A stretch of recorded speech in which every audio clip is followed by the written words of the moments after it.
I have to. Funny things with money. Okay. Good evening, everybody. I'd like to welcome you to the Board of Selectmen meeting for January 3rd, 2024. Mr. Pinio, do we have a need for non-public this evening? Mr. Chairman, we do pending litigation and employment. Thank you.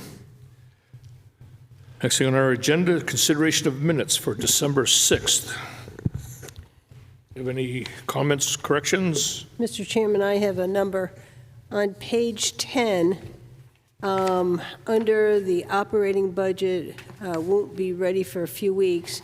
The third time I'm speaking, the second sentence, it should say, I assume we'll add those same conditions and take out.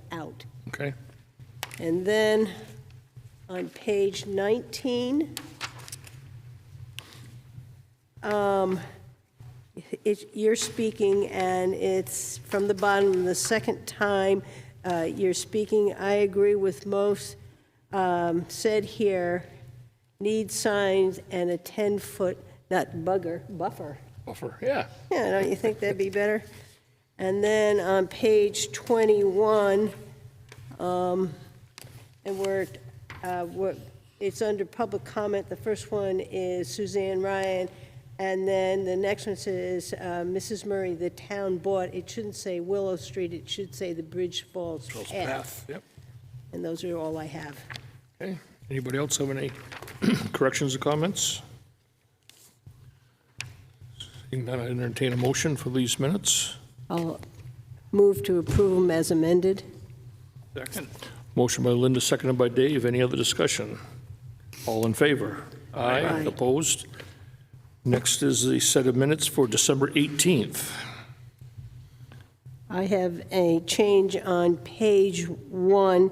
It's the first paragraph after review and sign, and it's the 9th line down. And it starts with, he explained, and I'd like it to read, he explained that this is a timing issue between the town paying the expenses in 2022 and the agreed upon July 31st, 2023 payment from the Friends of Pop Whalen. He noted that it was, and the word not, caught by staff, board, or bond counsel. And then I think it'll read correctly. Okay. Anything else? Anybody else? Entertain a motion on these. Motion to approve as amended. Second. Motion by Luke, seconded by Linda. Any other discussion? All in favor? Aye. Opposed? Okay, we have a few public hearings on the docket tonight. First one being Town of Wolfeboro Board of Selectmen shall hold a public hearing on January 3rd at their meeting in the Great Hall pursuant to New Hampshire RSA 31:95B3A relative to donation of funds in the amount of $1,000 from the charitable fund, Wolfeboro Fund for a Pop Whalen Scholarship Fund. I need to step down. Okay, thank you. Victor, you going to speak to us on this one? Yeah, thank you. Based on all the work that's happened up at Pop Whalen and Abenaki with both groups, one of the things we did this year is as we were going through our grants for some of the renovation work, the applications, basically it was identified that we really didn't have any scholarship programs. The facility itself was not open and accessible to everybody. So we developed criteria. There are some programs at Back Bay and at Pop Whalen and at Abenaki that are accessible, but it was not globally kind of available to everyone in the community. So we created some criteria, we submitted it, we've funded it to kind of kickstart it and get it going. But it's essentially just a scholarship fund that would be open and accessible to anyone that's using the Abenaki facility for tuition assistance, equipment, and the like, and it's on a needs-based.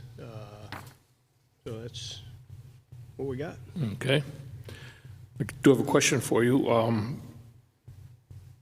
There's going to be criteria for this stuff. Who's going to handle reviewing the criteria and stuff, I guess, if somebody comes in to apply for assistance on this?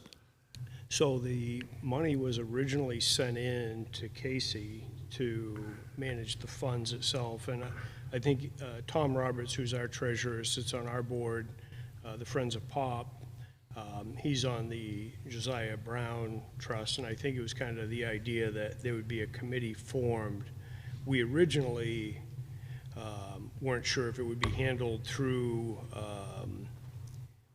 Amy at welfare, through welfare, but it's actually that's actually a separate deal. So I think a committee of 3 or 4 probably needs to be established to review the applications and approve or deny in the dollar amount. Okay, thanks. At this time, I'll open up the public hearing. If anybody in the audience has any questions or comments?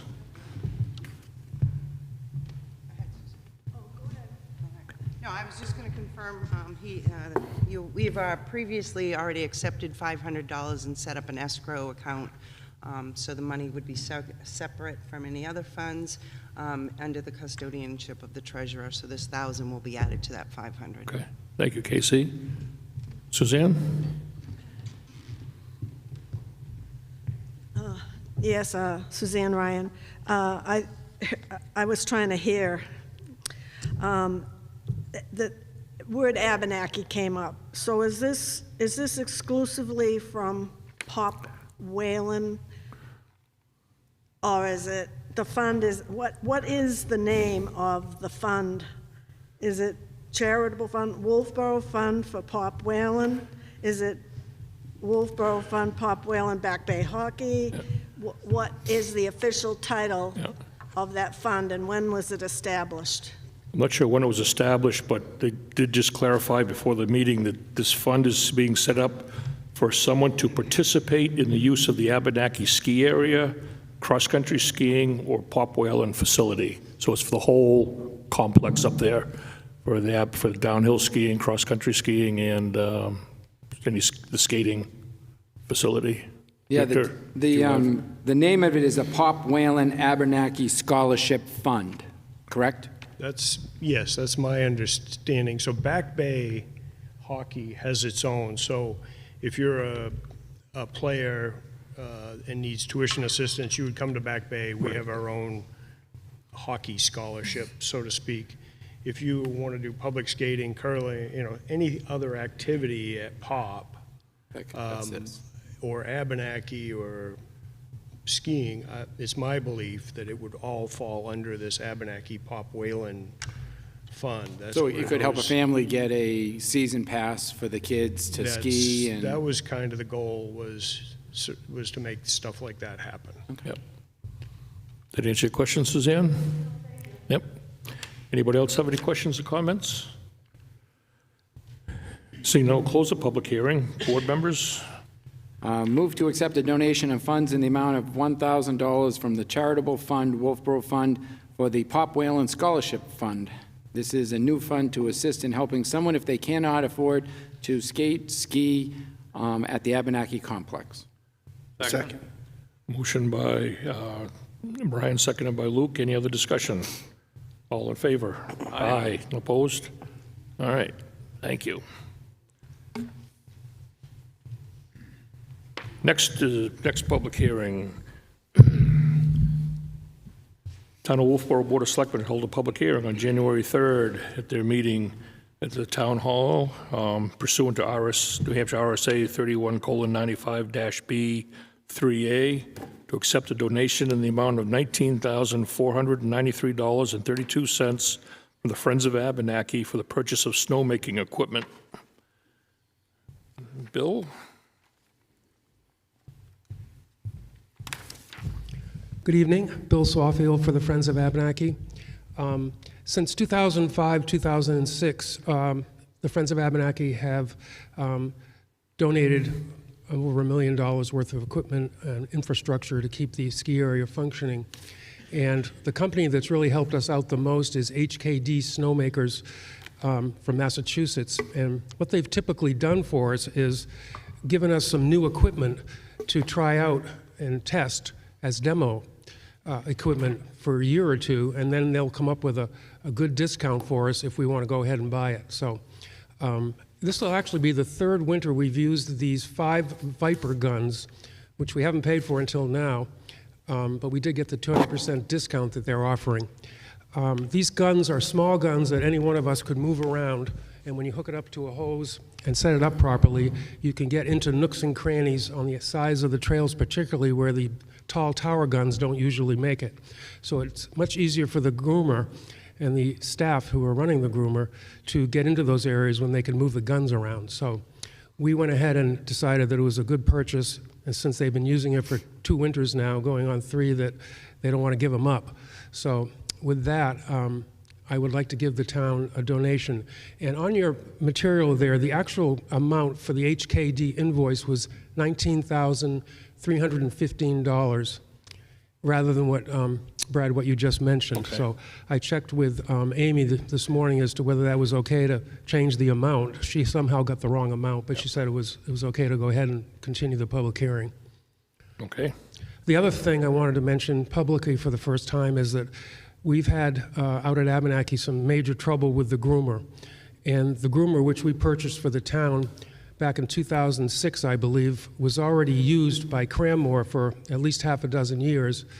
And so it's going on the 30-year-old groomer now. So we're caught between a rock and a hard place, and we're going to have to raise a good deal of money to purchase either a new used groomer or a brand new one, depending on what's available after the season's over. But we're hoping to get through the rest of the season with this one. They're out there working on it right now to get it going again, but just wanted to let the public know that it's coming. All right, So thanks. with that, I would like to present the check. Okay, well, what do we have, our public hearing? Do we have a public Yeah, hearing I'll- first and stuff? yeah, And- okay. So at this time, I'll open up the public hearing. Anybody in the audience have any questions or comments? Seeing none, we'll close the public hearing. Board members? Someone like Move to accept a donation in the amount of $19,315 from the Friends of Abenaki for the purchase of snowmaking equipment. Second. Motion by Brian, seconded by Luke. Any other discussion?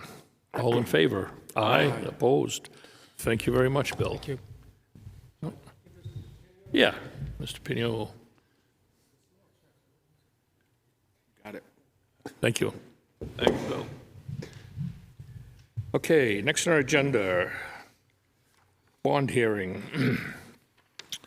Public hearing will be held by the Wolfeboro Board of Selectmen as required by RSA 33:8-A and RSA 40:13 on Wednesday, January 3rd, to receive comments on the proposed 2024 bond issues over $100,000. Inclement weather and time date would be 6:30 PM on January 10th.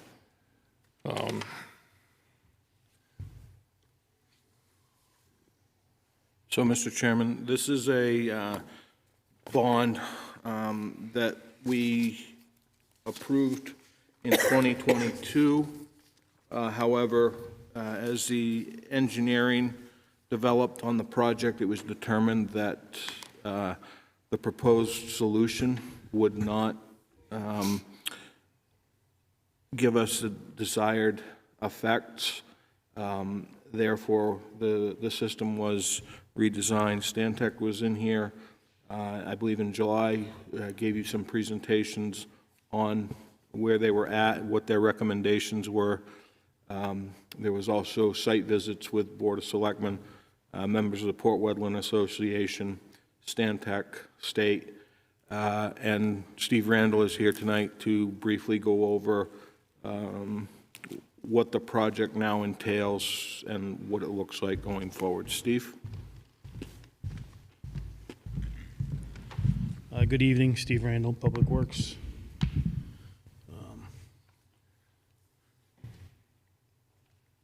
Next one. So the first slide is the actual article itself, requesting the additional funding of up to a total of $1.2 million. We have in your packet the previous warrant article as it was presented on the 2022 warrant. and Steve will get into the details of it now. So the problem we have is the original design was inadequate. We had the whole thing re-engineered this past summer, trying to stop the pollution into Winter Harbor, keep the storm runoff into the town right away instead of over the sides through private land. We did the sub-watershed study, worked with the association and Stantec to develop the concept and the plan that we have to try to get all of this down and done properly, proper size. We're working currently on the permits and on once the permitting is done, then we'll work on to the easements. We've applied for additional RSF funding and ARPA grants. We are also working on extension of the existing funding that we have currently that won't able to be finalized until after this is approved here and then approved at town meeting. Right now, we're looking at hopefully approval again in the spring, put out to bid for fall construction, fall and winter construction after the summer season. So it's going to start up by Lord Road, come down through in the center. All the piping got upgraded from the originals. It originally called for 18 and 24. We're now going to go up to 36 in some places. Next one. As you can see down through here, that's the, when we get the heavy rains, everything overflows onto the road. Anybody that lives up there is plenty familiar with it. Right now, we have a 24-inch pipe that goes down over the hill and into a 12-inch outlet. Every time we get the heavy rains, it overflows, washes out the beaches, and just dumps stuff into the lake. So we're gonna up it to a 36-inch diameter with drop manholes every needed feet to slow down the water flow and to distribute the pressure of the water as it goes down through, and to help catch some of the settlement as it goes down through into each manhole. The funding, as Jim had said, we had some funding in from last year, and we are now looking for an additional $769,710 to bring it up to the projected cost of $1.2 million. The one thing I would add on that is I have been in correspondence at the request of the Board of Selectmen with representation from Port Woodland Association. They are here this evening. They have got to sign some additional DES paperwork in conjunction with the town and Stantec to continue moving forward with the project. We do have a draft MOU, which we are hopeful to be able to sign prior to the contract signings, but after passage of the warrant article. That would outline how the funds from the Port Woodland Association would come forward, and we're still in negotiation about how those funds would come forward, and they may want to speak to that this evening. That's about it, Mr. Chairman. Okay, thank you. At this time, I'll open up the public hearing. If anybody in the audience wants to come up and ask questions or make comments, come on up to the mic. And My name's Tom Tobine, and I represent Port Woodland, along with most of these people over here are Port Woodland residents. We've been at this for a while, and we've met on site with you guys. And our last storm, an early Christmas gift to us was we got a complete washout again. It's in pretty bad shape right now, our waterfront, and this plan, we believe, will prevent the water from going down and destroying the property that we own. As soon as we can get this done, we'd be happy, because right now, instead of putting sand back on the beach, it's actually a construction project now, which gets pretty expensive over time. And we've been working with you guys and previous administrations for about 10 years concerning this, but traction happened about 5 years ago. We finally got enough traction to get going, and we appreciate the effort that you've put in to help us out. But, you know, we're willing to do whatever it takes to get this completed. I don't know if you have questions for me. A host of people would probably want to get up and talk, but I'm going to save you from all that because it'll be rhetoric of what we all feel. During the heavy rains, these people actually go out and unclog the storm drains and try to save as much as they can. And we did that. We actually went out and checked during the heavy rains, and it was fine. And an hour later, stuff from the top of the hill went to the bottom of the hill, clogged all the drains, and then all hell broke loose. So it's in pretty bad shape right now. But does anyone have questions for me? Board members have any questions right now? Okay, not right now, but possibly as we get... I have one. When will you have a plan in place? I know the town manager was talking about it, on how much you will pay in what increments and over what time period and whatnot. Well, the money that we were putting up was for betterments. So betterments for us are, you know, when you repave the driveway after the excavators get finished, that's a betterment to us. Part of the other betterment was we were going to get more parking for the golf carts that we drive down there. Right now, the design has actually shrunk our parking area up. So I'm still talking with Stantec and a few other people to see if we can make that area larger than it is, because we have, we just don't have enough space down the bottom of the hill. And part of the deal that we had previous was we were going to be able to open that space up after the work was done. And right now, it's actually closed down to a smaller area.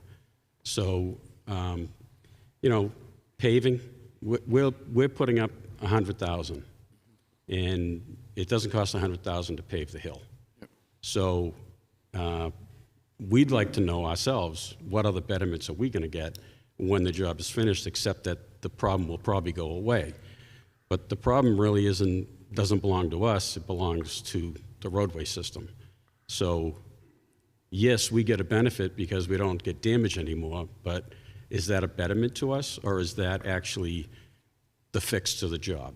So in my neighborhood, and we're a private association, we have the same thing where we have water that runs down from up the hill and inundates our neighborhood, and we have, I think, 26 culverts on a half a mile of road in order to make things work.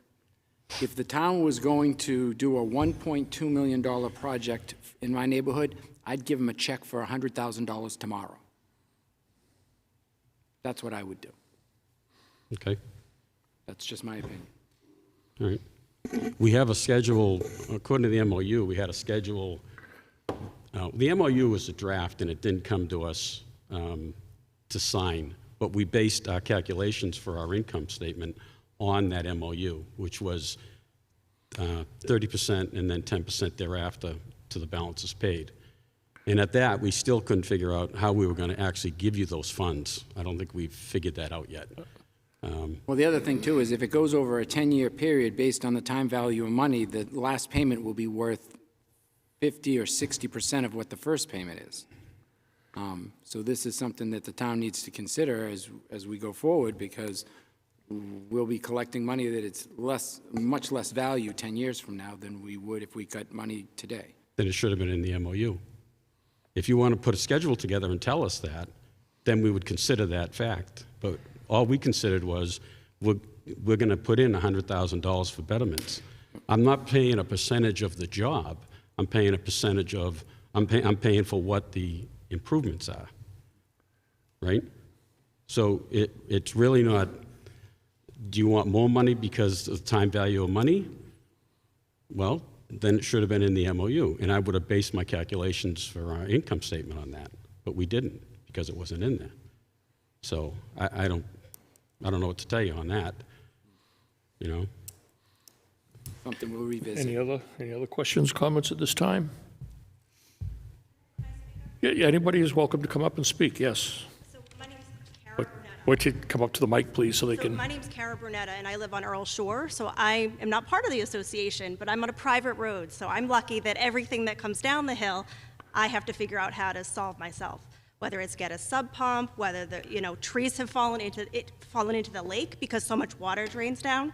So I just would ask that you consider this, because it's not only the association and their beach that's being impacted, but it's residents like myself who I'm left to have to figure this out myself.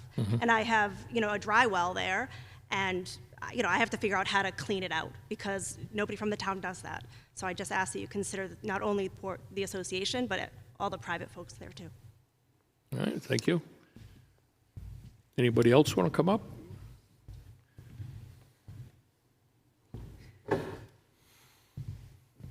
Hi, my name is Janet Fennell. I happen to be the current president of the association, and I did meet you, Brian, at the walkthrough. Thanks for coming down to see it.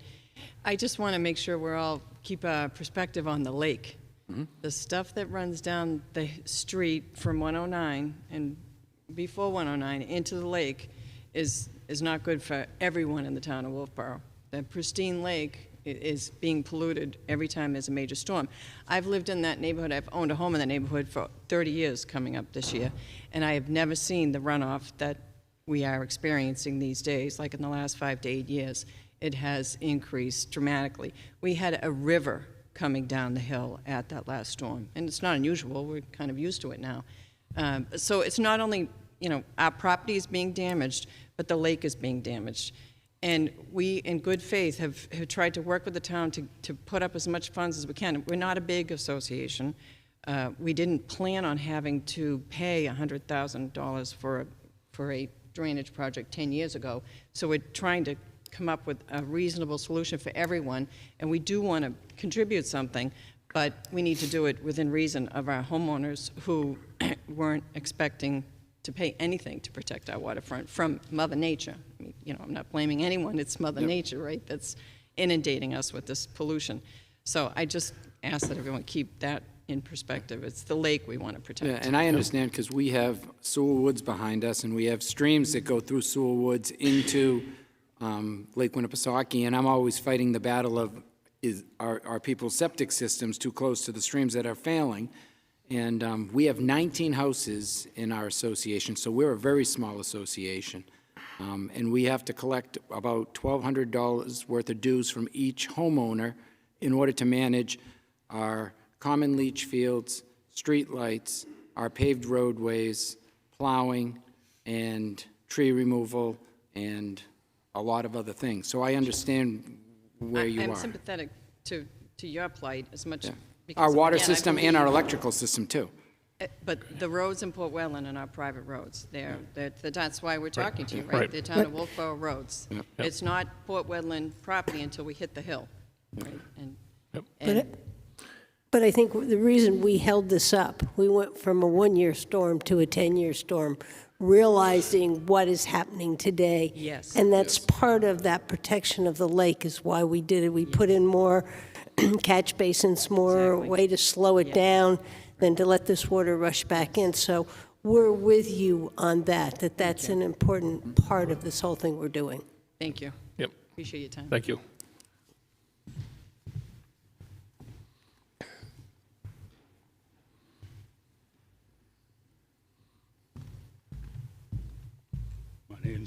My name's Jody Person. I've spent a lot of time in Winter Harbor fishing, and I've witnessed it a million times, what comes down Port Wetland into Winter Harbor. And I think it's an important project, but the way things are going, we're watching these tremendous rainstorms. I'm just hoping the engineering on this is over-engineered, if you know what I'm saying, because there's a lot of things in town you can drive around and see that have been repaired and they were under-engineered for this kind of rainfalls that we're seeing now. So I just wanted to say, I hope it gets over-engineered, and if it comes to light, it's going to make a big difference to Winter Harbor. The smallmouth bass spawn along that whole shoreline, the way the sun is, and from May 15th to June 15th when they have spawning shut down, and when there's rain, I mean, it just I've seen it I've been out there fishing in the rain, and I've seen the water just turn brackish in a matter of minutes, so I just wanted to say that I hope it's over-engineered, okay? Thank you. Anybody else like to come up, make any comments, or ask any questions? Yeah.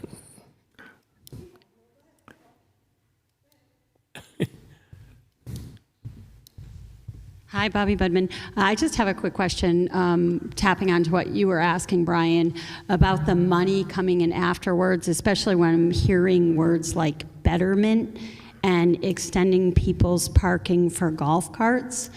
I'm not sure how we are going to plan to pay in advance for people to have parking spots for their golf carts, that we're going to ask taxpayers to do that. It's clearly an important project, but when taxpayers are hearing those words, that's probably going to get out there and be something that could kill a warrant article.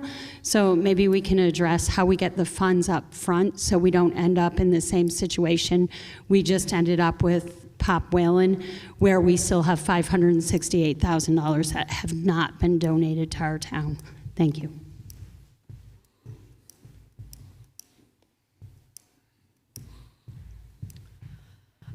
I believe you said the bond initially got approved in 2022? I believe that's it. Yes. And at what rate? And what is the proposed projected rate for '24? Good question, Suzanne. These would be state revolving loan funds, and it's my understanding that the state revolving loan funds are 2%. Thank you. And these are loan funds, these are not forgiving loan funds, am I correct? We keep on asking this. So it's, in the original proposal, there was loan forgiveness that was contemplated in this. Stantec's currently working through those paperwork with the state. I'm not sure if there is any more loan forgiveness that's contemplated. Do you know, Steve?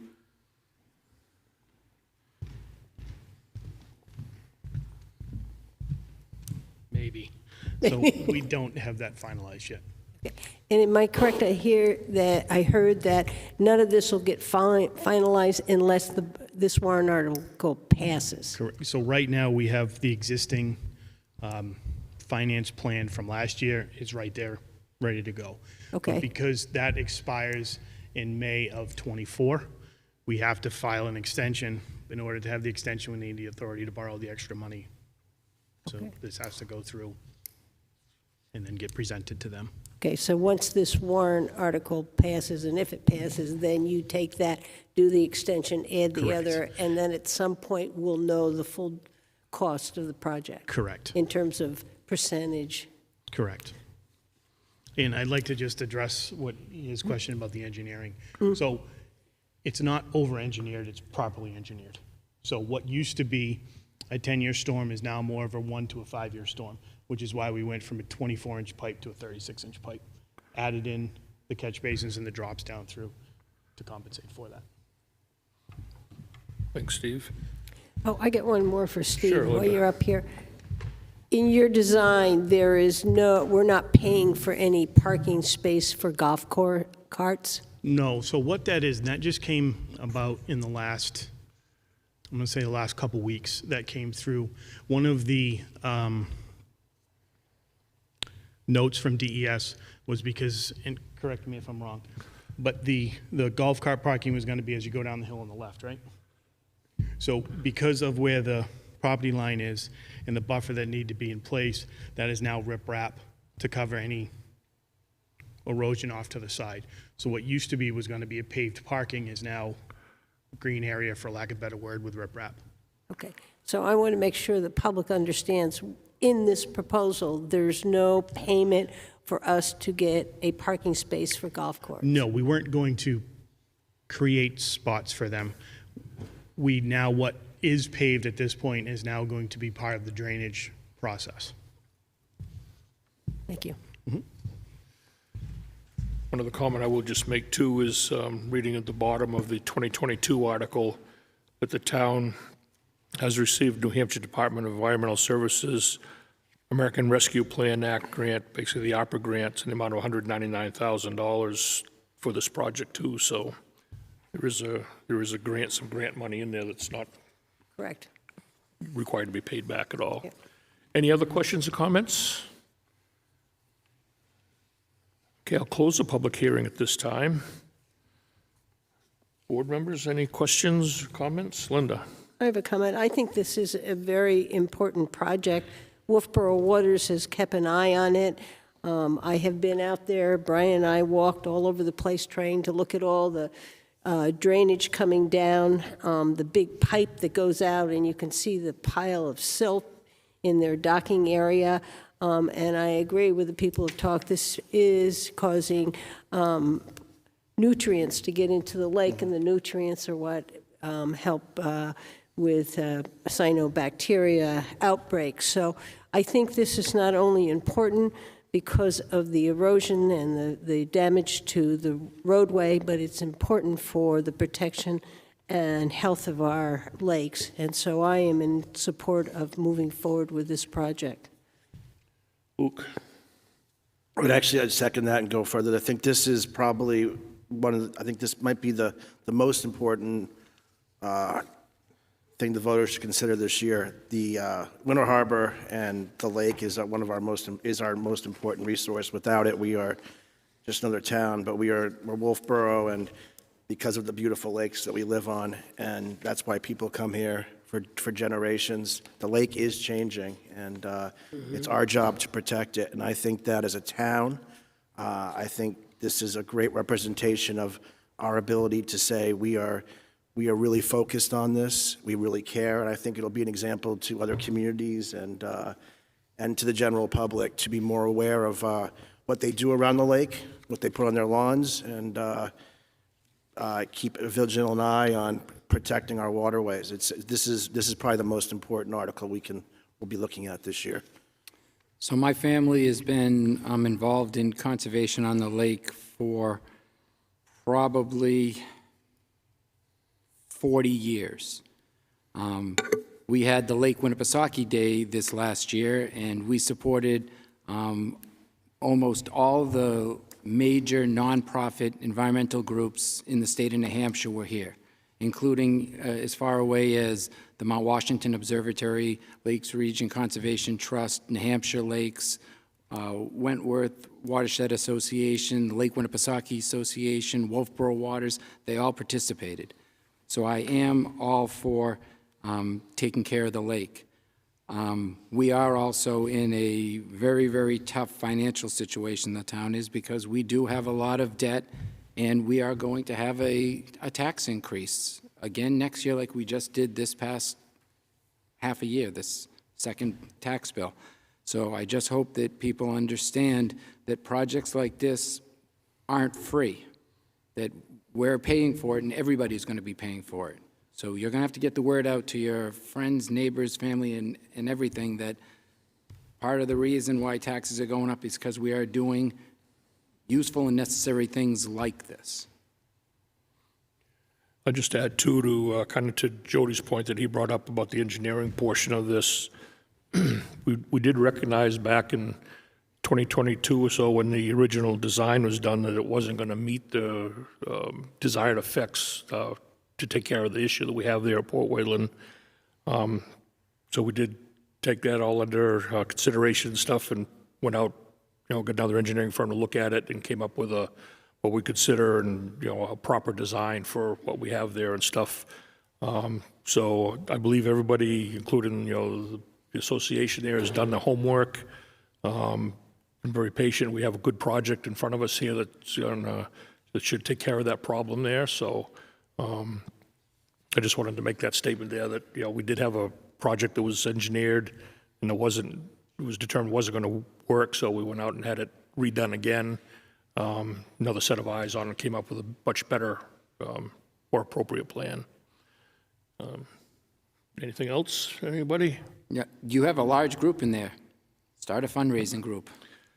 Help as much as you can. Every dollar that we can get for this project gets it closer to the finish line. Linda? Yeah, I just hope that by the time that we get to the deliberative session, that we have a little more information in terms of the loan. I think that's a very good question, and that we have that backup information.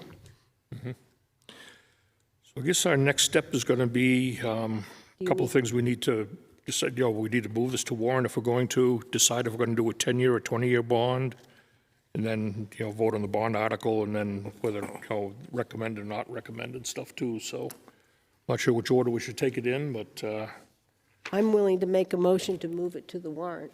okay. Second. Motion by Linda, seconded by Luke to move this article to warrant. Any other discussion? All in favor? Aye. Opposed? Okay. And I'll make a motion to recommend. Second. Motion by Linda, seconded by Luke to recommend this warrant article. Any other discussion? All in favor? Aye. Opposed? That's 5-0. And now we should choose whether to, So I think Linda makes a good point that, we need more details. Stantec is working on that. We will absolutely have those by the deliberative session, but I think we had to get that out to you. This was originally a 10-year project at $400,000 worth of loan, and now we're looking at a significantly higher loan. What do we want to look at on that? So we will have that information in advance of the deliberative session. I actually will hope to have it for the recording of the warrant articles, so you have an opportunity to weigh in. And I have one more motion that, I make a motion that nothing moves forward on construction until we have all easements in hand, and that we have the MOU signed. Second. motion by Linda, seconded by Luke. Any other discussion on that motion? All in favor? Aye. Opposed? Okay. When would you need a decision on the 10 to 20 year? Do you want that tonight, or can we? I don't think we really need to have that anytime soon. Okay. So we'll put that part of it on hold then. All right. Thank you, everybody, for coming out tonight for that. Thank you very much. Let's see.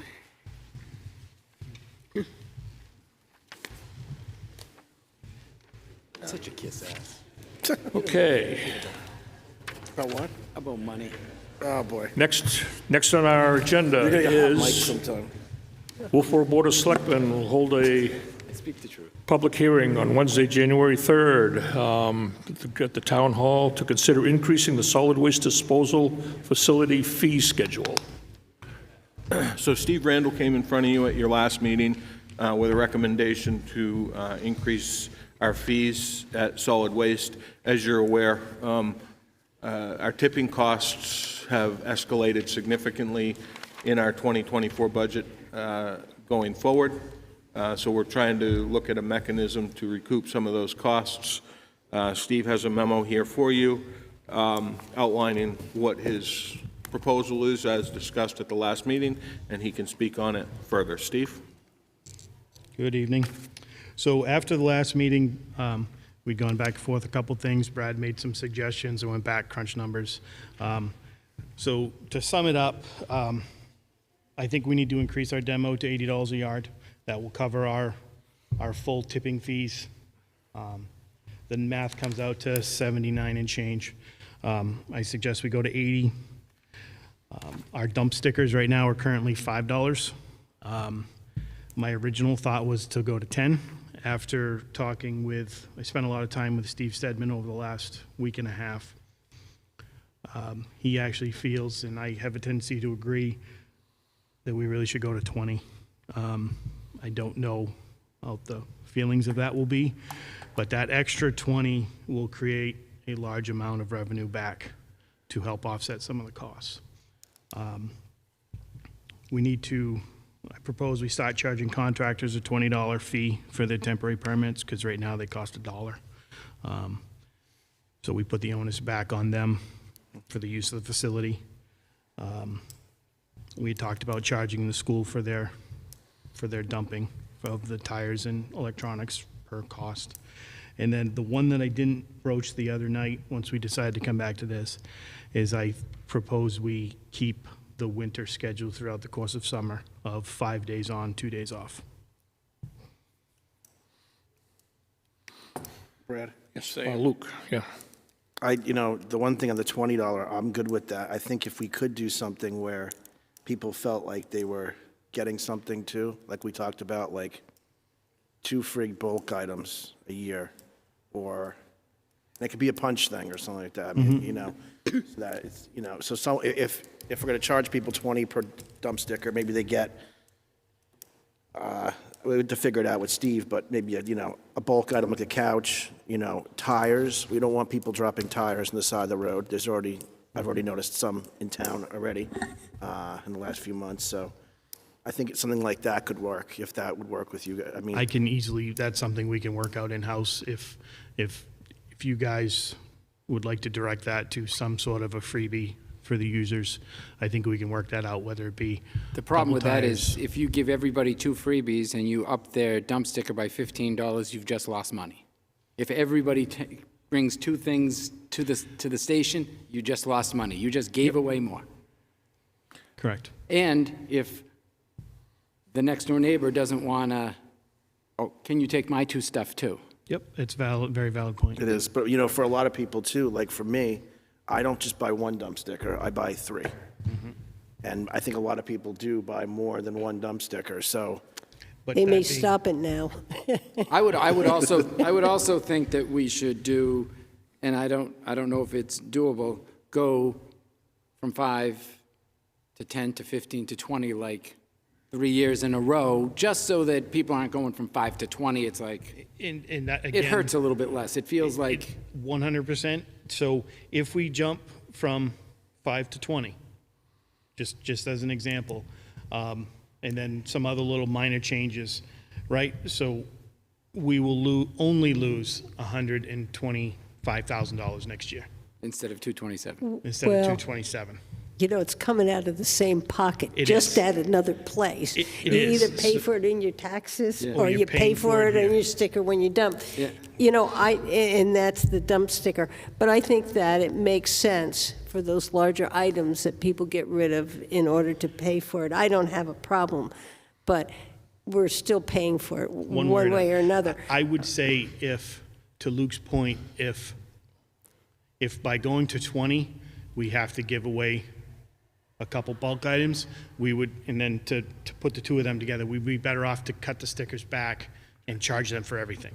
Because at least we can record it better and we pass on the cost to the people that are actually spending the money Yeah, versus out of the taxpayers' pockets, because they absorb, everything that doesn't get captured gets We get absorbed by the absorbed, general fund. Yep. Yeah, I think it makes sense I'm with Brian, to do it a little bit slower, to do it maybe 10 this year, then 15 the next, and work our way up. Or you could do 10, 20. Get it quicker in 2 years. At least it's not 520. That just double it and double it again. And we could keep doing that every year. No, I'm just kidding. Well, I mean, the goal obviously eventually as we upgrade the facility, we upgrade our stuff, we start to be able to recapture some of those costs in-house, and they're not all outside services. Because that outside services, we have no control over them. If we can try to get some kind of a control back, maybe we can curb some of that. But. Yep. And again, I do have to point out, all these are speculative numbers. That is based on 6,500 users, which is what we've had in the past. It's based on X amount of tons, which is what on the past. So You Best did an excellent estimate. job with their this. best guesstimate. You did an excellent job with it. Thank you. Yeah, I no. think the biggest thing going forward in years in the future is, figuring out a way of getting a scale up there so that. 100%. Alton, you go to Alton. everywhere. With debris. Wakefield. It's very easy, and it's very, it's not, there's no argument then. Correct. Everything it is what it is. That's a master solid waste Because disposal I think you facility will plan. get some people next year at $80 Absolutely. that are gonna, yeah. But again, if say it's you and you come in and they measure you up and they say $80 and you say, I'm not paying $80. Okay. Yeah. So the other thing is, and I think you mentioned it last time, I think a lot of contractors take advantage of the fact that we are so cheap. So by charging them $20 for a temporary sticker versus $1, so they have a little bit of money in, And then if they're paying a fair rate for their disposal, if they may decide to get their own dumpster, for example, and then that's a win-win for us because we're not making money on this. We're just covering our cost. So if our demo numbers go down, I'm okay with that. Yeah, if we're cheaper, a contractor does work in Alton or Tuftonboro, Right, they'll come here. they're coming here. I would. And so we're getting rid of Tuftonboro's waste. Yeah. If I was doing a project in Wolfeboro, if I was doing a project in Wakefield, I could either go across their scales or I could just drive an extra 10 minutes here. Yeah. I mean, that's smart business. Yeah. And I think I like the fact, too, we're focusing on the demo portion of it and stuff, too, because in my mind, the regular solid waste, regular household trash is a kind of a service for the town to provide to its tax base and stuff like that. So I'm good at leaving that part of it alone and just trying to capture our costs on the, construction demo and stuff like that. That basically, the contractors are probably 80% or more of what goes into there. You get some homeowners to bring up the couch and stuff like that up there, but There's one thing that always gets me is vinyl siding is recyclable, but we don't do it. And most of the facilities in the area don't do it. And I wish there was some way that we could do that, because that's a huge amount of plastics that end up in. But it's a different plastic, and I think that's part of the problem. Yeah. So as far as baling wise. Yeah, it can't go into our regular. Correct. So- But that vinyl can be cut into 4-foot lengths, and it can be recycled, and there are companies that will take it. But I don't know if it's cost effective. But, I mean, the plastic we have now is really, what we do for plastic now is not a moneymaker. Correct. We make money because we don't have to pay to get rid of it into the comps with the mass waste. It does. So on that aspect, it saves money. it saves money. Yeah. It doesn't make any money. Yeah, and that could be the same thing with the vinyl, and the vinyl is, a lot of it, from what I've read, is reused. It's actually easier to use vinyl siding, reuse vinyl siding, than it is most of our plastic waste that we throw away. Just a thought. Any other questions, comments? Is this a public hearing? This is, I was just going to do that. Oh, okay, I was This is just, a public hearing, so I'll open this up to the public if anybody has any questions or comments on this. Yep.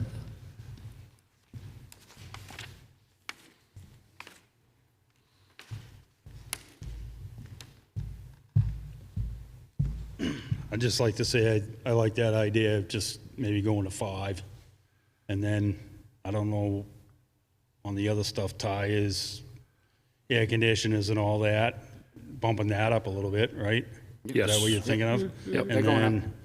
Yeah, because, I mean, those guys down there, they have trouble where, dealing with what they're dealing with now. They look in the back of a truck and they go, $10. It's like, so maybe down the road, a scale, I don't know if the cost of that is gonna outweigh, get some kind of system work on it over the next few years, getting a system of, like you're talking, the contractors and people doing huge cleanouts or, going on a scale system, that might be a good idea for down the road, because it's a lot for those guys to just look in and throw a number out. I mean, the air conditioners and the tires are all set, but as far as debris and stuff, but yeah, definitely jumping to 20. You're gonna need one of those defibrillators down there for everybody. They're gonna be, I just want to say that. Thanks. Yeah, Jody, I'll actually read off the other items that you probably didn't hear. Shingles are going to go up from $45 to $70. Bulky items being furniture, stuff like that, mattresses from $25 to $50. Freon from $10 to $15 per unit. Electronics are now $5 to $40. They're going to be $10 to $45. Tires are now $4 to $15, depending on the size. They'll be $10 to $25. And the brushed up is going from $8 to $15. So a lot of those items are being captured here with Steve's new price guide. Yeah, you get it. Everything's going up. It is. Everything's got to go up. This Yep. is inflation, right? Yep. So We have to pay to get rid of it. I got a question about the dump. They used to have the swap shop, and my wife and some of her friends and people around town really enjoyed having that for giving stuff and taking stuff. You think that'll ever be viable to come back down there? I know she's asked the guys down there, and they point to you guys, and I don't know. I just figured I'd mention it. So we had discussions on that too throughout last summer. What we were finding with that is if you come in to say drop off your vacuum cleaner and you have to pay $10 to get rid of the vacuum, you take it to the swap shop and you leave it there because it's free. And that was happening 95 to 98% of the time. Yep. So we shut that down because all it was doing was a dumping ground and costing us even more money. Yep. So there is no plan on this half of the room to bring that back. So Steve, one more question. Steve. Yeah. When was the last time these fees were updated? So Steve Stedman has been here for 17 years, and those are the same rates when he started. So we're not being unreasonable. We have no record of any increase anywhere along the line. All right. So, thank you. All right, that answers my question. I just didn't know if, maybe, I mean, the people used to go down there and be there while it was open, organizing and doing stuff, but, maybe if those people want it back enough, maybe they can start a club. I don't know. Volunteer. And they're there, volunteer, and they're there when it's Yeah. only open twice a week, and they're there, and if someone's trying to put their trash in there, it's... Does that vacuum cleaner work? And if it does, and if it doesn't,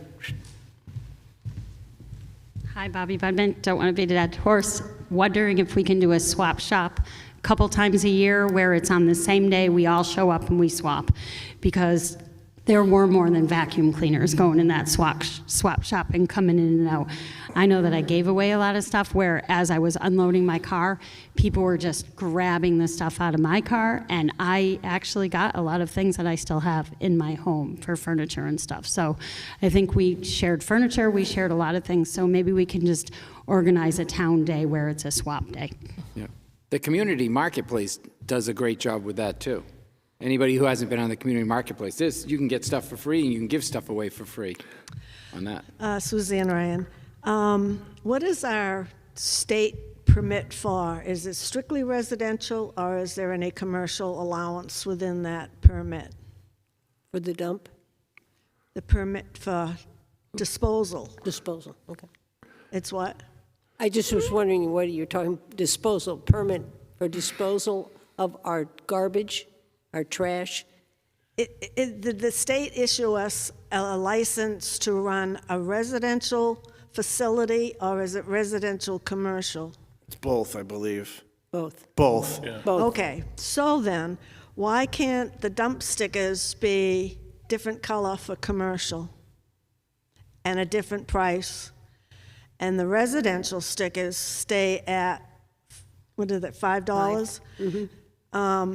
And you're going in the right, I appreciate going in the right direction about the bulky stuff and the demo, but the household trash, you know what, you put and you pay, and the scales, you're on the right track about that too. But the residential, the single person who brings one bag a week, as compared to a large family that brings in 8 bags a week. So Just devil's advocate, what happens if... the single person is paying for a dump sticker for $20 that puts one bag once in a while, and the family brings a lot of stuff. I just think, leave that alone. The residential ones will pick up the difference from one another. It's a service, like you said. It's a service for household residential trash. But as far as going to $20 for a sticker, I think that's too much. And I just say leave it. It's, like you said, we're paying for it in our taxes anyway, so why double tax us with a sticker? Concentrate on the bulky and the commercial and leave the residential alone. And then I just do have one question. What about shingles? I know when I had my house re-roofed, I paid the contractor to haul those away, whereas I could have said, you know what? Take that off my bill because I can dump them down at my town transfer station. So what do we do about shingles? They're in here for a fee, just like any other stuff. Right now, they're paying $45 per yard, and we're proposing to go up to $70. Per load? Well, I think it's per yard right now, right, Steve? Yeah. And they eyeball what the cubic yard is, 3 feet by 3 feet by 3 feet. Okay. Well, I would just implore you to just leave the dump sticker at $5. It's nice to get a little bit of a break around something at least, and it helps. As I say, for the retired people, the elderly people that just don't make much trash, to go to $20 is too much of a jump. So we could do an elderly exemption if we wanted to, and have a sticker be less. I mean, there's a million things we could do, but we got to keep it simple. And if you do a residential and a commercial, you're going to have somebody buy a residential sticker and then fill up their huge U-Haul trailer with just stuff and say, well, this is just my private stuff. So people are going to they're going to game the system. I'm not going to comment.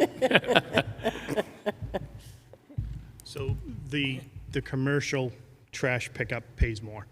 So they buy 5 stickers. So they're paying 5 times as much as Suzanne's, if that helps any. So residential commercial does pay more. Okay.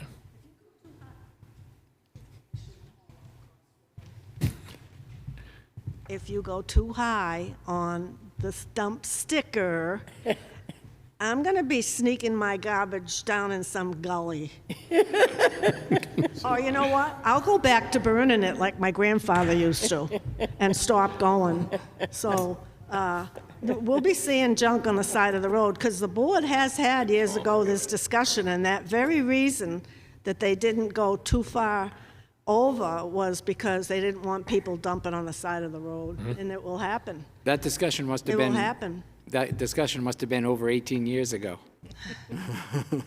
So, and again, however we want to proceed, or however you want to proceed, to Linda's point, the residents are going to pay one way or another. So we either pay it $10 at a time or pay it on your tax bill. I think at the end of the year. $10 for a dump sticker is pretty reasonable. Yes. I think $10. That's also in line with every other town. The sticker around. itself must cost 50 cents, 75 cents. 33 cents. Okay, there you go. I would just state that when I moved here, I was absolutely thrilled because I was paying $2.50 a bag. Yeah, that's expensive, the pay-as-you-go. Yeah. Yeah, but I'm That's with when you get a Suzanne, I know compactor. where it'll end up. I live on a dirt road, and it'll start coming on down.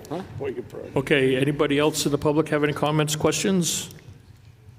Seeing none, we'll close the public hearing. Board members?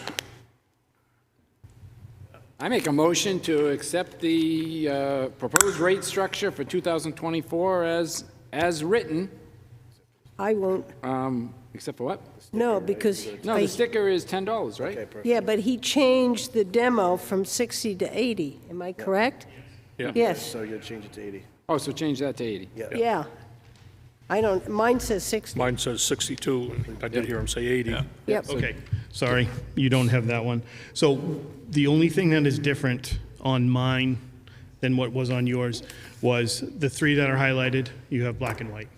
So the 60 went to 80. Yep. Yep, There must have been an 80 on there, went to 90. There was And a then 70, There's a 70 went to, 90, and then 50 was the third highlighted one, that went to 60. 60. this is Okay. 60, So it should go 80, 90, 60 in Okay. decreasing order. All right.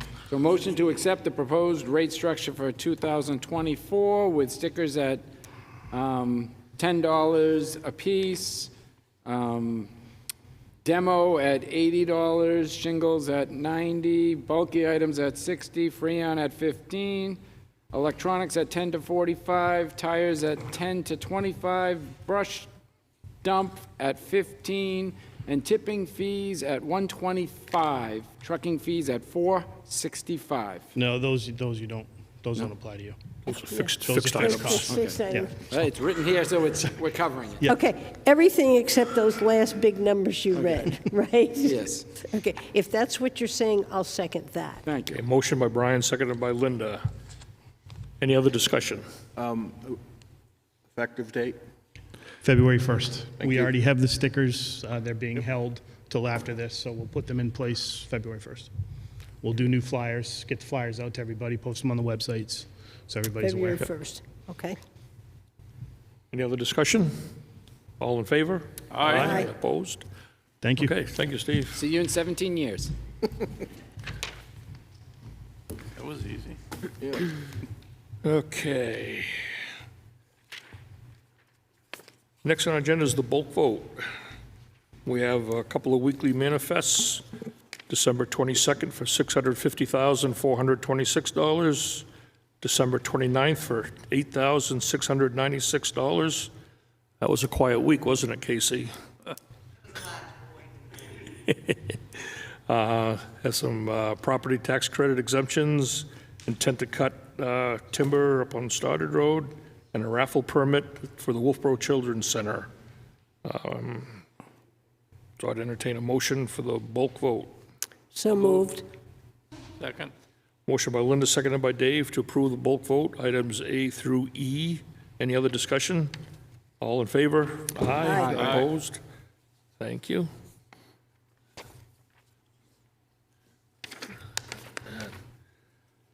Okay, there's no board committee appointments under new business. First item is the IT services agreement and phone service agreement. Good evening. Kathy Carpentier, Finance Director. I also oversee IT services for the town of Wolfeboro and the phone services. I'd like to obtain the board's approval for the managed IT services agreement and the phone services agreement with Block 5 Technologies, which is our managed IT services that we've had for multiple years. The phone system, we bought through them, I think, 2 years ago. They're keeping most of their prices steady, other than if a third-party contract went up, or if we increase the number of computers we have. So if you'd be interested, would you waive the bidding requirements and authorize the town manager to sign the managed IT services agreement and the phone services agreement with Block 5 as recommended by the Finance Director? Linda? Yes, when was the last time we went out to bid on this? Jim? I'm sorry, in the 3 years I've been here, we have not. Okay, I don't have any trouble this year, but I think we should Sure. go out to bid on it. For both or separately? Like, they're two different agreements? I through think the each agreement should Okay. go out to bid, just so we have a comparison, because that's our policy. Sure. And I don't mind wavering it a year, but to keep on wavering, I think that doesn't make sense, so. Any other questions, comments? Could I just ask Jim, do you know the last time we went out for Block 5 agreements out to bid? No, okay. Before me? Yeah, that's what I said, that was So my answer been a also, while. so. Okay. Next year, we'll put that on the agenda. Okay, that Thank sounds you. great. And then I'll make that motion that you just read. Second. Motion by Linda, seconded by Brian. Any other discussion? All in favor? Aye. Opposed? Okay. Next on the agenda is our investment policy. This is something that we need to do on an annual basis, at least look at it, not necessarily approve it. You just need to pull it A down a little closer bit. to it, yeah. There you go. This is investment policy number FIN 003, brought to you annually, last couple of years that I've been here. There are no recommended changes to it currently. I have had it reviewed by the treasurer, who really is the one who does the investing, not myself. If you do not have any questions, I'd like you to approve the investment policy FIN 003, revision 00, with no changes as recommended by the Finance Director. Questions from the board? No, Motion from the board? I'll make that motion you just Second. read. Motion by Linda, seconded by Brian. Any other discussion? All in favor? Aye. Opposed? Okay. And we do look at this every year. Yeah. A while ago, we did make some changes, just for the public to know. Next on the agenda is the fund balance policy. I just wanted to say yes, on 12/29/22 is when we changed the policy layout, and so there's no changes since 12/29/22. So we received something that said that upon a petition of 25 or more legal registered voters of the town of Wolfeboro, and this is a 2002 warrant article, to see if the town will vote to affirm a 2002 warrant article 16 surplus policy. Each year, the town shall reduce the surplus general fund undesignated fund balance carried over from the prior year to the amount no greater than 10% of the operating budget. Voted the current year by applying the excess as fund balance to reduce taxes, and further said amount to reduce taxes shall be affirmed, disclosed, and voted by the Board of Selectmen at a regular board meeting. I'm sure you saw this too. I did. So, do we need, and I talked to Jim about this a little bit, do we need to have our council look at this and make sure that this aligns with what our current policy is? That's your prerogative. You usually don't do that for a petition warrant article.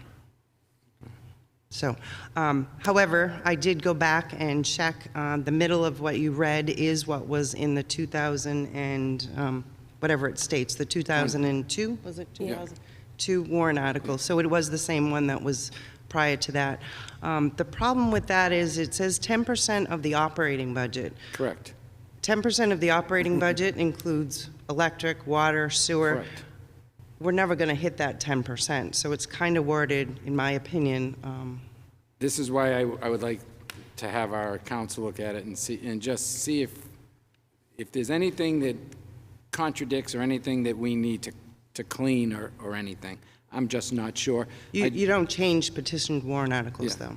I understand. Well, we could have a new petition warrant article. Well, I think the takeaway would be, petition warrant articles are advisory only. Yeah. But it does set us up in a place where the Board of Selectmen, in conjunction with Casey and I, can revisit our fund policy, make a recommendation to the board for formal adoption, and if those numbers or percentages needs to be addressed, we can do that. But at the end of the day, I don't think it's a big lift to get this taken care of. Okay. Thank you.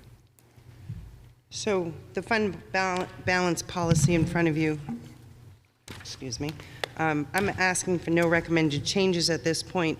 When we created this back in August of '22, we went based on recommendations by DRA. They have a 5% to 17%, and it's based on general fund and then minus water, sewer, bond items, and and they say get between 5% and 17%. So that is what is before you now with no recommended changes. We definitely can entertain making changes. I think there's two parts to that petition warrant article. The other one is saying if we are going to use some of the fund balance, that it is brought to the Board of Selectmen in public, and that I believe has been the past practice of this board. If we were to use fund balance, the board would approve to use it for the tax rate. So, Any other questions from the board or motion? I guess the motion for this, you do not really need to approve. It just says annual review, so compliance with the provisions of this policy shall be reviewed annually. But I did say if you wanted to reaffirm the fund balance policy number FIN 007 as written. So moved. Second. Motion by Luke, seconded by Dave. Any other discussion? So I'd like to. Linda started, yeah. I'm kind of with Brian. My understanding is that if we pass this, we can review it after that warrant article if it so passes. So, and based on the 2002 warrant article, this policy is in compliance with that 10% that was... Right, because you haven't got that 10% of general operating budget. So we're following it in this policy, based on what is written there. That's So I'm comfortable realizing that we may want to relook at it if that warrant article passes. Which we can do, being yeah, policies, we're yeah. allowed to look at them That's what I'm just whenever we want to. confirming, that Right. we're in agreement that Yep. that's going to happen. Okay. Anything else? Okay, all those in favor? Aye. Opposed? Okay, Thank you very much. thank you, Casey. Warrant articles. Okay, so warrant articles, hopefully we can get these buttoned up tonight. Couple for removal. Library landscaping reauthorization. The library trustees have met, and they have discussed this with their council. We've discussed it with our council, and it's recommended that we remove this from the 2024 warrant. I don't think there's any action that you need to take at this point. Same disposition with the library solar project. So this will be removed from the warrant. I don't think there's any further action required by the board. Had a conversation with Chief Zoddy yesterday. We are recommending that we pull the used ambulance purchase warrant article from the 2024 warrant, and we have a new warrant article in place, and I'll discuss that in a moment. I don't think there's any action required from the board at this point on the used ambulance. Well, but we may want to talk a little bit on whether we want to support it or why we want to support it, because it was out there to the public. Sure. And this is something that we have been doing a lot of talking about, and in the future, we're going to do a lot more talking about it. And I think we've spent, since August, a lot of time looking at the possibility of running our own ambulance service. And you did a report to us in September in which we looked at the revenues. Then in October, you did another one where we had all different scenarios on when to purchase equipment, how many people would need to be hired to run the 2 ambulances. And in that presentation, you gave us 6 recommendations. And as I recall, the 3rd recommendation was to hire a third party. And we have been unable to do that at this point, which is, to me, the reason why we're going to remove this $100,000 for a used ambulance and move to another. And I think the public needs to know that that is the reason that we're moving in that direction. You are 100% correct. I also think that the public should know that our $100,000 ambulance, after we do a study on it that shows that we need to have an ambulance service, will be a $120,000 ambulance. So, the next article, this is new, and this is based on the removal of the previous article. Ambulance service evaluation, to see if the town will vote to raise and appropriate the sum of $20,000 for the purpose of hiring a consultant to evaluate whether the town should operate a fire-based ambulance service or should maintain contracted ambulance services. Estimated tax rate impact for 2024, 1 cent per thousand of assessed valuation. We did talk long and hard about bringing in a third-party consultant. My goal was at the end of the year of 2023 to have that consultant already working on this project, but the condition of our 2023 budget prohibited us from doing that. As Linda mentioned, this was one of the action items that we had in the plan that we brought forward in front of the Board of Selectmen. So we're asking for the funds to be able to have that plan evaluated and hopefully be able to come to you in the summer of 2024 with an independent set of eyes looking at that plan and telling us if that in fact is the right plan for the town of Wolfeboro or if there's something else we should be doing.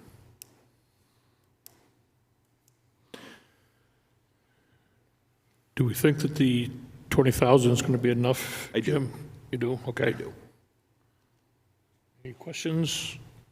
Jim, yeah, in that study, I'm assuming that it will help us know whether we need to hire 16 or 20 employees, which was one of the questions. Yep. And that would also address whether we need to go from 48 hours to 42-hour week? Okay. That is correct. All of those items will be evaluated with an independent recommendation coming forward to you so that we can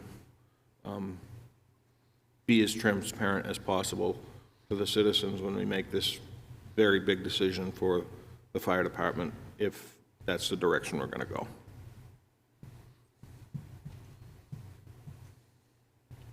Somebody like to make a motion to move this to warrant? Second. Motion by Dave, seconded by Luke. Any other discussion? All in favor? Aye. Opposed? No. Okay. I'll have I'll make a motion to recommend this, the ambulance service evaluation warrant article. Second. Motion by Linda, seconded by Dave to recommend this article. Any other discussion? All in favor? Aye. Opposed? 4-1, okay? Okay, thank you. Historical Society lease. To see if the town will authorize Wolfeboro Board of Selectmen to enter into a 20-year lease with the Wolfeboro Historical Society for usage of the Clark Museum complex to include buildings and land located on South Main Street identified as tax map 231 lot 04054.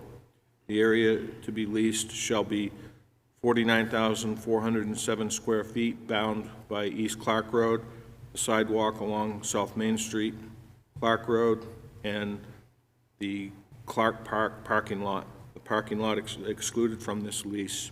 This lease shall become effective July 30th, 2026, and shall expire July 29th, 2036. Further, to authorize the Board of Selectmen to negotiate the terms and conditions of said lease. No tax rate impact. We have received the map which outlines the square footage, and we've captured all the intent behind what the Historical Society was looking for, and I think I've answered some of the questions that Linda had. Any questions, comments from the board? Entertain a motion to move this to warrant. I do have one question. I couldn't find a finished lease. Did we finish? I have a draft. Yeah, I have those copies of the lease, which we went back and forth with Jean Gnu, and I have that in my folder. Okay, and we finalized that. I mean, there's a few items that have to be ironed out, I think, relative to the mapping. Okay. But yes, the major components of the lease are finalized. I will get that off to the board probably Monday. Yeah, which will be part of what, be part of the presentation. Okay, I'm fine. Somebody like to make a motion to move this to warrant? So moved. Second. Motion by Brian, seconded by Luke. Any other discussion? All in favor? Aye. Opposed? And do we need to do a recommendation on this? Yeah, I'll make a motion that we recommend. Second. Motion by Linda, seconded by Dave to recommend. Any other discussion? All in favor? Aye. Opposed? 5-0. Okay. There's an error there. Shall we adopt the provisions of RSA 287E relative to the conduct of games of bingo and the sale of Lucky 7 tickets? This is right from the RSA, so we did pull the town out of it and just put shall we, based on the RSA, which is on your next page, and it's also up on the screen.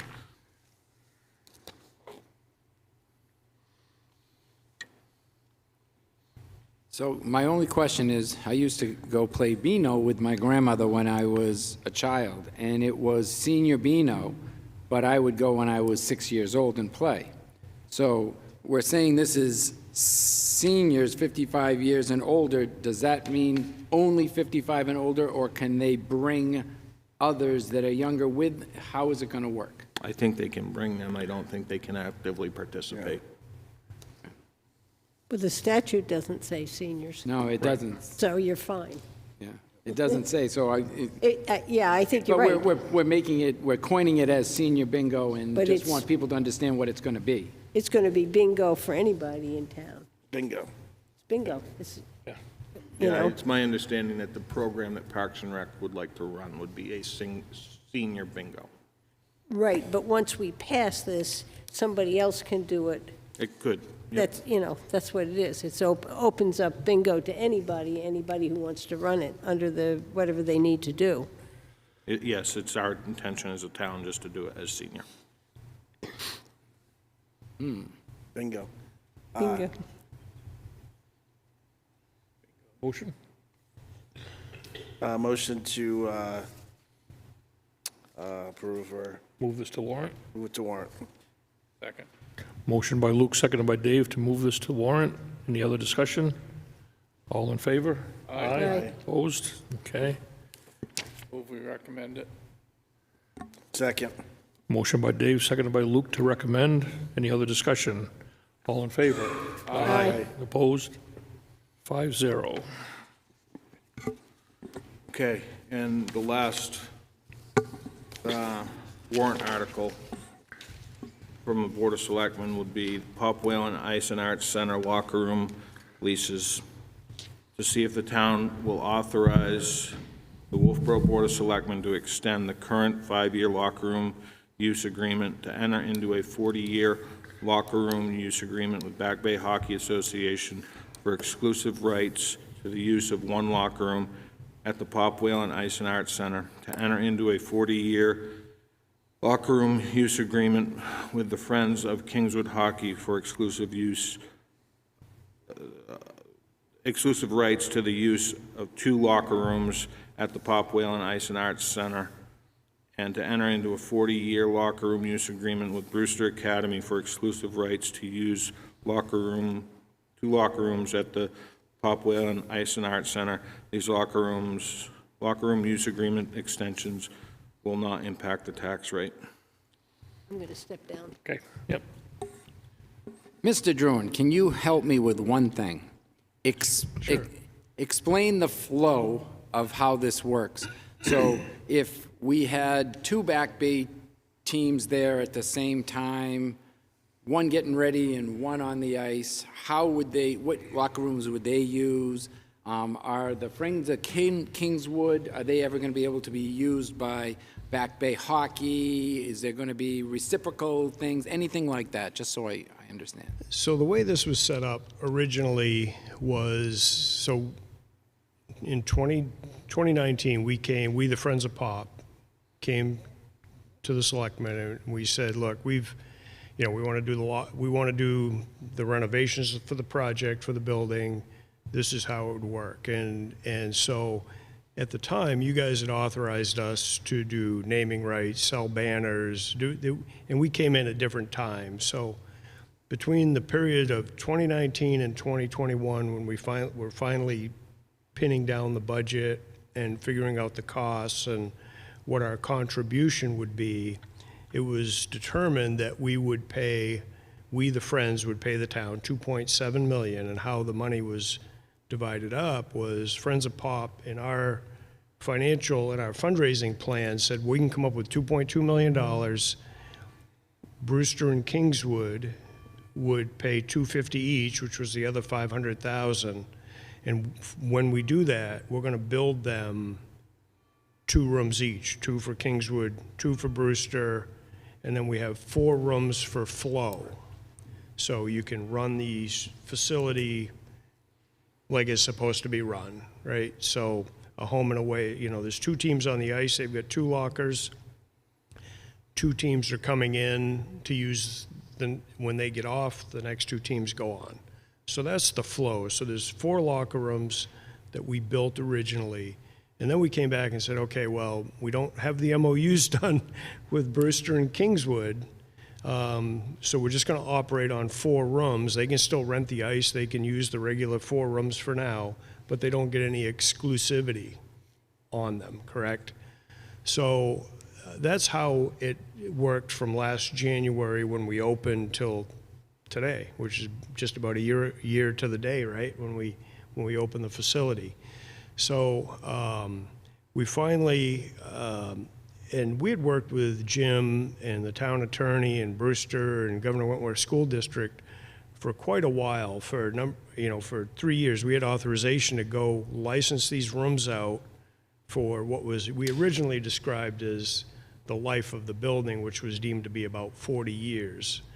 And so fast forward to end of 22, first part of 23, the town attorney said, hey, the selectmen don't have authorization to do life of building or 40 years, you can only do 5. So we've executed now the 5-year agreements for Back Bay, Kingswood, Friends of Kingswood, and for Brewster Academy. So all of those are in place. What this warrant article is doing is basically those last 2 people, it represents, we've paid you $2.25 million, and we owe you 458 is the number, I believe. This represents $500,000 of our fundraising effort, is what it means to us. So this is the balance. Because these MOUs, we just signed the last one last week, this is a critical piece of our fundraising. It doesn't impact the taxpayer. It doesn't impact the flow of the facility, but it provides them an exclusivity. So Brewster can go in, they can put their logo on the floor, they can decorate it how they want, the interior, but they also have to maintain it, right? There's some responsibilities within that MOU for them. The Friends of Kingswood have the same rights. So they have 2 rooms, they're standalone, they have more exclusivity. So they, we could use the rooms if they authorized it. We could use Brewster's rooms if they authorized it, right? The Back Bay agreement, Back Bay paid for the, more or less for the fit up, but Back Bay has a non-exclusive use. So we have a Back Bay room, and it's a 1 room, not 2, but it's a non-exclusive. So if Back Bay's in the facility, we would prefer that if the rink staff would schedule it so that we get to use our room. Yep. But if someone makes a mistake and we end up in locker room 7 instead of locker room 8, then I guess we're not going to use it that day. Or if I have 2 teams back to back, one gets it, one doesn't. Maybe over time we'll be able to do up the second room. But today, those 4 rooms are flow, they're public, and they just, one of them, we dedicated our name, we put Home of Back Bay in there, so we painted that on the wall. And so people understand the $250,000 is not to just fit out the locker rooms. That was for the construction of the building in that area of space. Correct. So we originally had spoken with Kingswood, we'd spoken with Brewster, and we said, look, this is the cost of the building. It's like $257 a square foot, I think we came up with.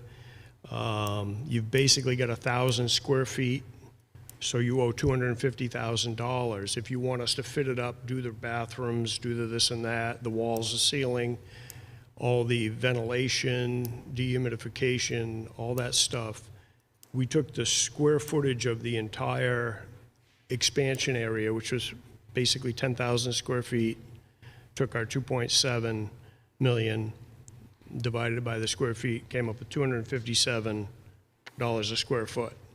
So that's where those numbers came from. So for that $250,000, they are buying a 40-year period of time. It's whether you call it a lease. Officially, they're license agreements, right? They're user license agreements. They're not technically leases.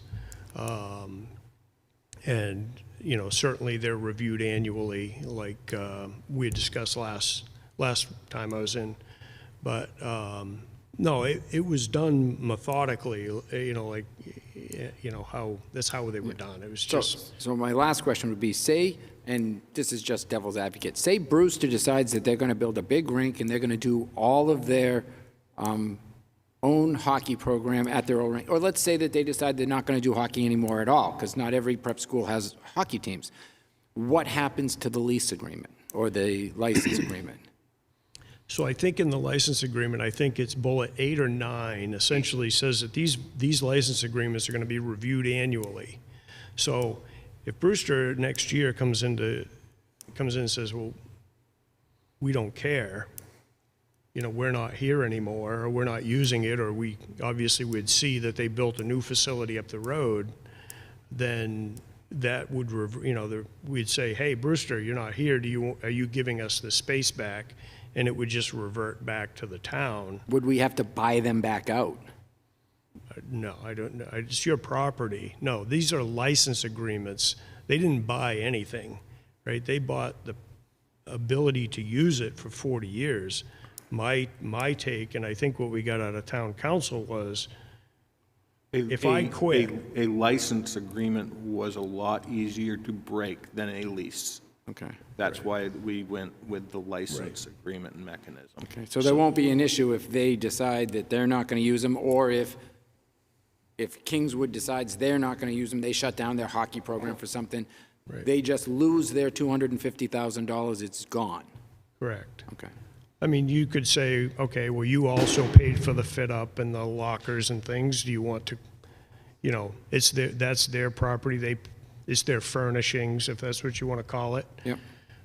If they decided they wanted that out, I guess they could probably take it and patch the walls and repaint it and leave it in its original condition. But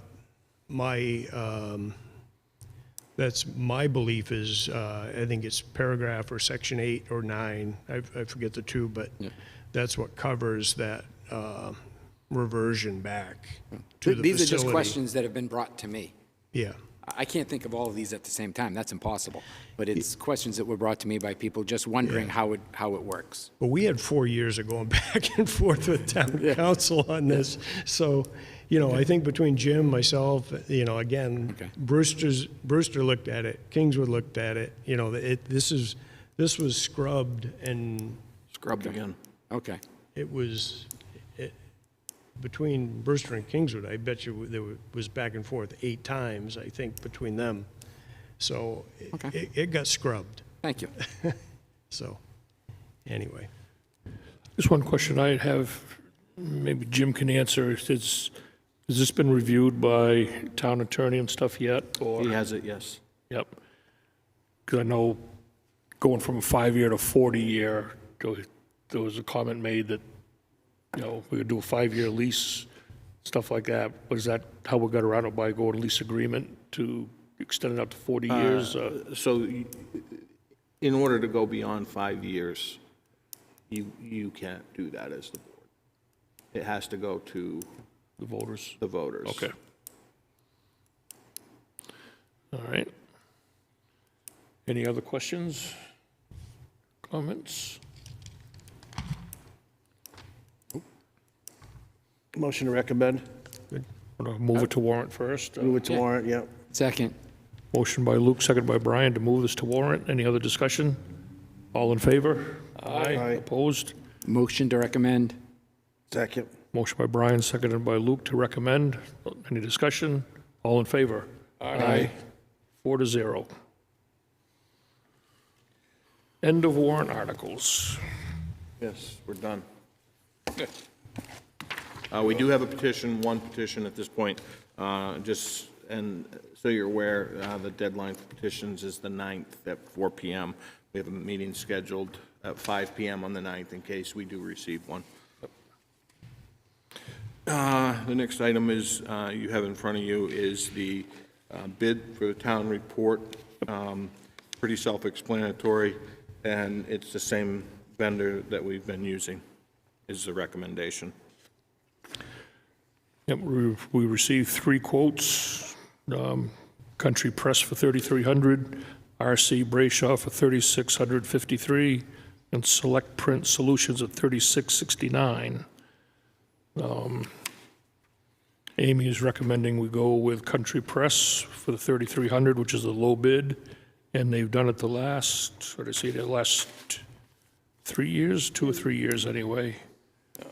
And I think everybody's been very happy with it. We've gone to the large print now too, so as we're all getting younger and stuff, Yes. we can see it better, so. I'll make a motion that we go with the same company we've been using, Country Press. Country Press. Second. Motion by Dave, seconded by Linda to approve Country Press for our annual town report. Any other discussion? All in favor? Aye. Opposed? Okay. Now, approval of the 2024 budget review if necessary. So we do have to have a conversation about a couple of items. One of the asks, I was not at the budget meeting when it occurred, but there was an ask about potentially breaking out the ambulance service contract with Stewart's Ambulance for 2024 into a standalone warrant article, or the differential of the 2023 amounts to the 2024 contract. Had conversations with legal on that. Legal is recommending that we keep the ambulance contract in the proposed budget going forward this year. Reason behind it is no means no. And if we pull it out and the voters turn it down, then we can't really take another bite at the apple, and we can't figure out how to staff that or fund that ambulance. If it stays in the operating budget and the operating budget does fail, we do have the mechanism to either A, go to a special town meeting to try and get a budget passed, or to be able to as well look, and it would hurt, look elsewhere in the budget to be able to pay for that ambulance service. I think that summarizes that part of the topic. I'm not sure if Casey wants to tie anything else, or Linda or Brad. Correct me, Jim, if I'm wrong, but if we did end up in a default budget, going back into, the default budget, we would end up having would it be the same amount from this past year, 2023, for the contracted ambulance service of 280,000, whatever? In round numbers, Brad, yes, the default budget would be $280,000. We'd be essentially a quarter of the way through the year paying at the higher increment, and we would have to make some decisions whether we figure out a way to fund it with our budget, which is going to mean some very hard decisions, or go to a special town meeting. Linda? Yeah, I did some looking on a special town meeting, and I went to the Municipal Association Basic Budgeting Book, and it says special meetings may be called by the governing body as a result of a board vote to do so, or to respond to a citizen's petition for a special meeting under RSA 39:1 and RSA 39:3. However, money cannot be appropriated at a special town or district meeting unless either 50% of all the voters on the checklist attend the meeting, or the Superior Court grants permission for the meeting. And we know it's not very likely that we're going to get 50% of those on the checklist. And it says emergency definition, because when you go to the Superior Court, you have to declare it's emergency. Emergency is a sudden and unexpected situation or occurrence, or a combination of occurrence of a serious and urgent nature that demands prompt immediate action, including a meeting expenditure of money. This definition, however, does not establish the requirement that an emergency involves a crisis in every set of circumstances. The Superior Court will consider several factors in determining whether the request for a special meeting shall be granted, and any petition to the court seeking a special meeting shall address these factors: severity of the harm to be avoided, the urgency of the petitioner's need, whether the claim emergency was foreseeable and avoidable, and I think that's one we could have trouble with, whether the appropriation could have been made at an annual meeting, and whether there's an alternative remedy not requiring any appropriation. So I don't think it's necessarily a slam dunk that we could go do that. I also did get, it is RSA 3210(1)E, which is talking about no means no. So if we put it out as a warrant article and it was down, we were done. We weren't going to have ambulance service that year. What's the last town to do this? Do what? Have a special town meeting and overturn something. We can't, we'd have to go to the court. That's what I just read. Croydon.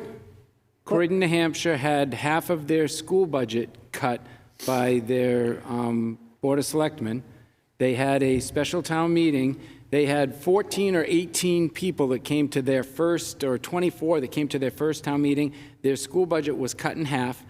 They ended up having a special election, followed all the rules and regulations, had 653 or something people show up to vote, and resoundingly overturned their previous vote. So it does happen. That happened 2 years ago. Well, now, would it be possible for us to do it? I don't know. But I'm just saying that's the most recent history of it. And that's what I read. If we got 50% of all the voters on the checklist and a meeting, the other one is to go in front of the Superior Court. And I just read you the criteria that we would have to try to go under in order to get the court to do it. That's why I got those two, so. Yeah, I just say, this is one of the ones I've been,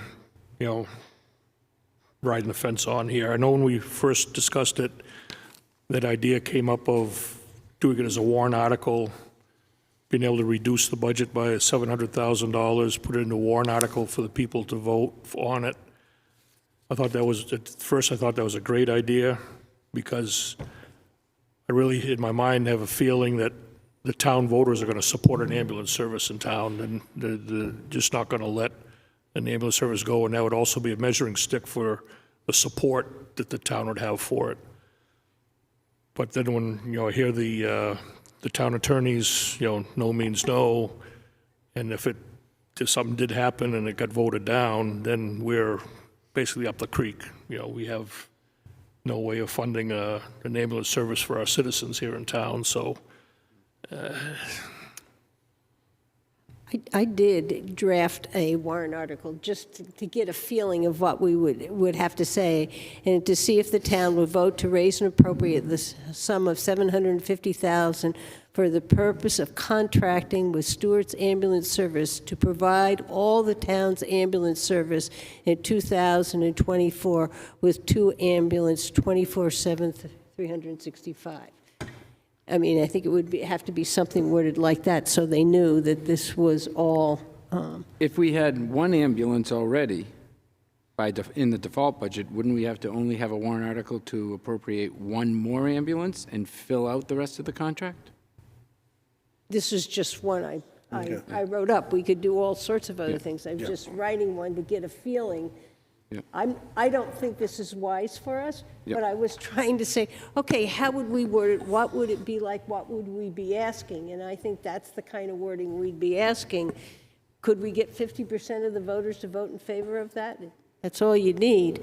But I think the fact that if no means no and we lost, I don't know how you can deal with it. Yeah, I agree with you, but I would think if we already had the $275 for one ambulance and we need to get to $750, then we only need $475. So it would be a warrant article to pay stewards $475,000 for the services of a second full-time ambulance.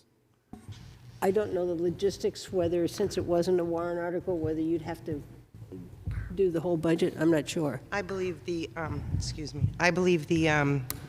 town council told us it has to be gross appropriation. You has to be cannot gross. have 400 or 500 over here and 200 here. It has to be 750,000 in the warrant Could article. have two contracts, contract for one and a contract for two. It's two separate. That is complete- not what is currently being reviewed, as far as I know, the contract Right. for the ambulance service. And I will confer that the 276,000 is in the operating budget and would carry over if we were in default. Yeah, pulled the default budget. Just you asked the question, Yes. so I wanted to say it out Yeah, loud. Yes, and thank you. And I did go home, pull my default budget, and it was there. Any other comments or questions? Okay, so the other item relative to the budget. So the other evening at a budget committee meeting, the budget committee motioned to have the town manager cut $75,000 from the budget. And the conversation that took place was, after I make those cuts, to justify why I shouldn't make those cuts, which frankly is perplexing to me. My job is to answer to you. I will provide responses to the Budget Committee, but I feel strongly that I've got to come in front of you before I make these decisions. So when we started this budget process, I cut $326,000 from the 2024 proposed operating budget. The Board of Selectmen cut $335,000 from the proposed budget. In our deliberations with the Budget Committee before last night's meeting, with the $75,000 that they motioned and directed me to cut, inclusive of that,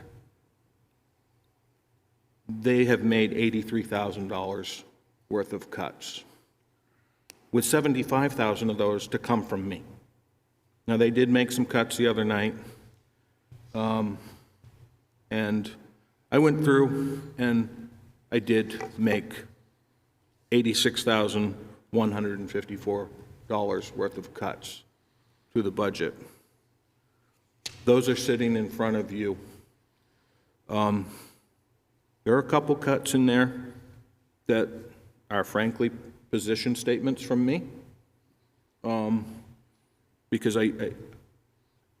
we've spent a lot of time going through this budget, and if we're going to go to these meetings every night and I'm going to get directed to make the cuts for the Budget Committee, frankly, I have a real problem with that. I do. It does pit me against department heads to an extent, but you know what? The department heads have been troopers and they've worked with me to do this. I'm not sure how you would like to discuss this, but you've got probably 15 to 20 items in front of you. If you'd like to go through them one by one, if you'd like to go through them completely, or if you would like to do nothing, I'll answer any questions that you may have. I guess I'd, go ahead. Go ahead, Dave. Well, I have to agree with Jim. I mean, we went through these budgets pretty thoroughly, and we took out quite a bit. And I think that between Jim and us, I think we presented to the Budget Committee a reasonable budget between the cuts that Jim made originally and what we made. Now, if they can't find within their own group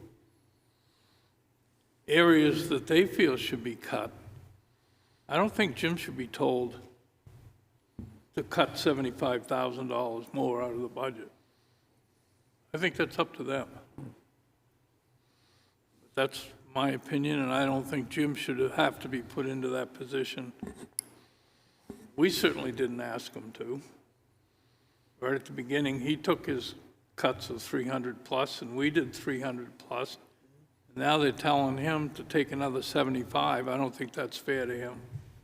And I'm not in favor of what the Budget Committee asked him to do. And I agree with you 100%, Dave. Unfortunately, in the municipal budget book, it says they have the right to. Whether it's right or wrong, it says they have the right to. Because I went there because I was like, this just, first of all, doesn't seem right to me, doesn't seem fair. And If they want to take their bottom line that they have right now and take $75,000 off the bottom, then that's a direction. Yep. Okay? But I'm not going to go back. I don't think it's fair to us, from our standpoint, it isn't. to go back to Jim and say, find $75,000 more to take out. Let the Budget Committee do that. Yeah, Let the Budget Committee send the budget to the public with just automatically cutting $75,000 off the bottom. That's not going to make them look very good. And I'm just not in favor of that. We've done our job. Jim did his. They need to do theirs if they want to do that. And I was irate about it when it happened, and that's when I went to the municipal budget book and talked to actually the New Hampshire Municipal Association. I said, this can't be right, and they said, yes, they're allowed to do it. And I don't like it, and I don't like it at all. I think it should have fallen on the Budget Committee. They should have done it when they went through line by line, and they should have cut what they wanted to when they had the chance to. I Yeah. don't agree with this list at all. After spending just about 3 hours there last night, Yep. and they went through, and I will say there was one member of the Budget Committee who had done her homework, who had areas that she felt needed to be changed. I might not have agreed with all of it, but I could tell the amount of work, and she was really trying to find in that budget to do the cuts that I felt the Budget Committee needed to do. If they can't come up with the cuts, somebody would have this, they'd vote, and they couldn't get consensus. I'm with Dave. You take $75,000 off the bottom of the budget. That gives Jim the whole year to decide in that budget where he can make the cuts. Making him do it now and taking this from this and that from the other is just, I can't support that. I think they have to step up. If they don't, they can do it the next time they meet, take the 75 off the bottom. You know, that's where I am. I'm just, I think we did our job. I think Jim did his job. If we get a default budget, then we're going to have to deal with the default budget and deal with the ambulance, and it's going to cut services of some type if that is what happens. But I think we did our job, and hopefully they will do theirs. I think too, we went through the process and we made the tough cuts and we actually noted the line and took the heat for where we cut. I mean, I wanted to cut more from the fire department budget, but I wasn't going to make the chief come back to me with the numbers, and Brian, you cut the police department by the number of the resource officer. I mean, but those were pointed numbers, so there was a way to at least say, hey, this is our accountability, and they're not providing that. So it's not fair to make him come up with a list. If they want to put the names to the list, they should come up with it. Yeah, I'm in complete agreement with everybody, that same stance. I don't agree with having Jim, provide this list to them of the recommended cuts here and stuff. If they want to, at their meeting there, do a bottom line $75,000 cut, then let them do that, and let them answer the questions to the voters at deliberative session as to, why they couldn't come up with the cuts themselves. Between the town manager, us, along with the work of all the department heads, there are over $660,000 worth of cuts. And, as Jim said, with the 75,000 from last night, they've done, they're at 83 altogether. So they've done, $8,000 previously getting into, last night's meeting, so. They did do about 10,000 last night, I Yeah, believe. 10,000 was Okay, last night. yep.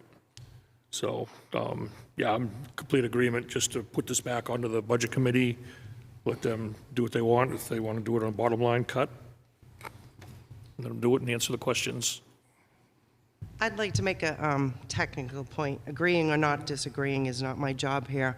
However, when the MS 737 form is filled out, the number at the bottom of the page has got to equal. And so there's purposes, police, fire, general government, welfare. The $75,000 has got to come out of somewhere. It will be up to the board or the town manager to move it around next year if that's the operating budget we get. But the role of the budget committee is to fill out that form, which is referred to as the budget, and deliver it to the deliberative session. It's been the role of the finance director to fill it out on behalf of the budget committee, but somebody's going to have to give me direction on where that 75,000 is coming from. So I understand what you're all saying, but I'm technically don't know what to do with that 75,000. But that's their job. Yes, that's what I'm saying. So, They can't just say from the bottom line. They've got to pick a bucket, pick a purpose. Okay. Somebody's got to do it because that form needs to be filled out, and there's no, No other. miscellaneous nothing column. Right. There's a purpose, and somebody's got to take that 75,000, and it is the responsibility of the budget committee to create the budget. I wish we had the meeting minutes. I don't know if we do from the meeting when John cut this or said the 75, because I can't remember whether he said, I want it cut from the bottom. He might have said both. I want it cut from the bottom line, and I want you to come back to us, Jim, with where your cuts are going to be, which is him asking for two things that are contradictory, because I believe he can cut the bottom line, but I don't know if he can ask you to specifically look at different, make the exact specific cuts. When I talked to the New Hampshire Municipal Association, they said that the Budget Committee is allowed to cut the bottom line. But I don't know. But how do they fill out the form? Yeah, I don't know. Which is me. Yeah, After the public hearing next week, I'm going to be like, well, maybe we need to call DRA.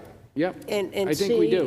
I And think see Jim, if there's a place on the form, if they want to take it, bottom line, is there a place where you should put it? And if not, then we'll know for sure. Because DRA, maybe talk to our council and talk to the New Hampshire Municipal Association. They're experts in budgeting. And we might get some but they're not relief. experts in filling out the forms. No, That they're not. becomes the problem. DRA So will be that person. what I can do, I mean, in the interest of moving this along, I could take these items based on their categories and say, okay, these are public safety items, these are recreation items, these are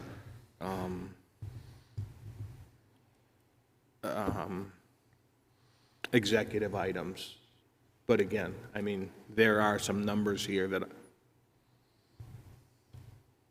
that I think we should make a cut.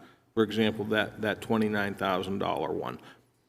I do think, based on the fact that we've filled positions and we know what those health care plans are now, we should make those cuts. Short of that, I don't know.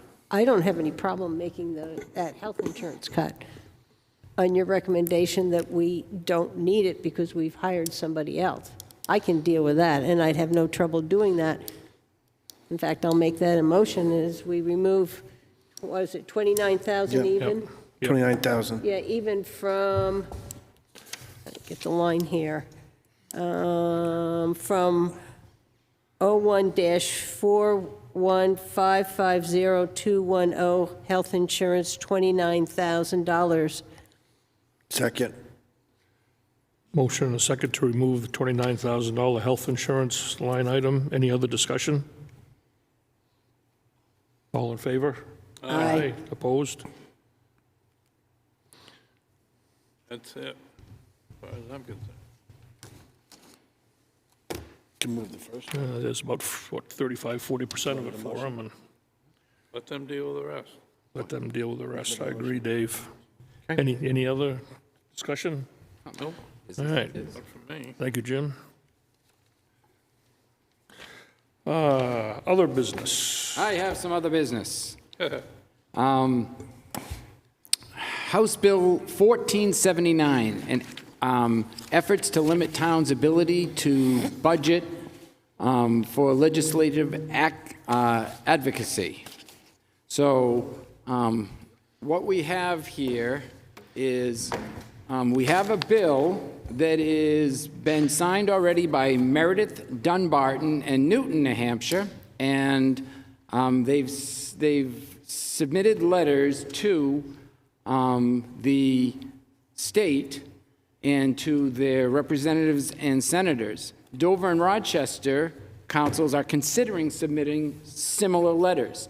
The legislation, HB 1479, that is in the works would prevent organizations that represent town clerks, police chiefs, fire chiefs, town planners, and other professionals in our towns from being able to support or oppose specific legislation that could affect their departments in our towns.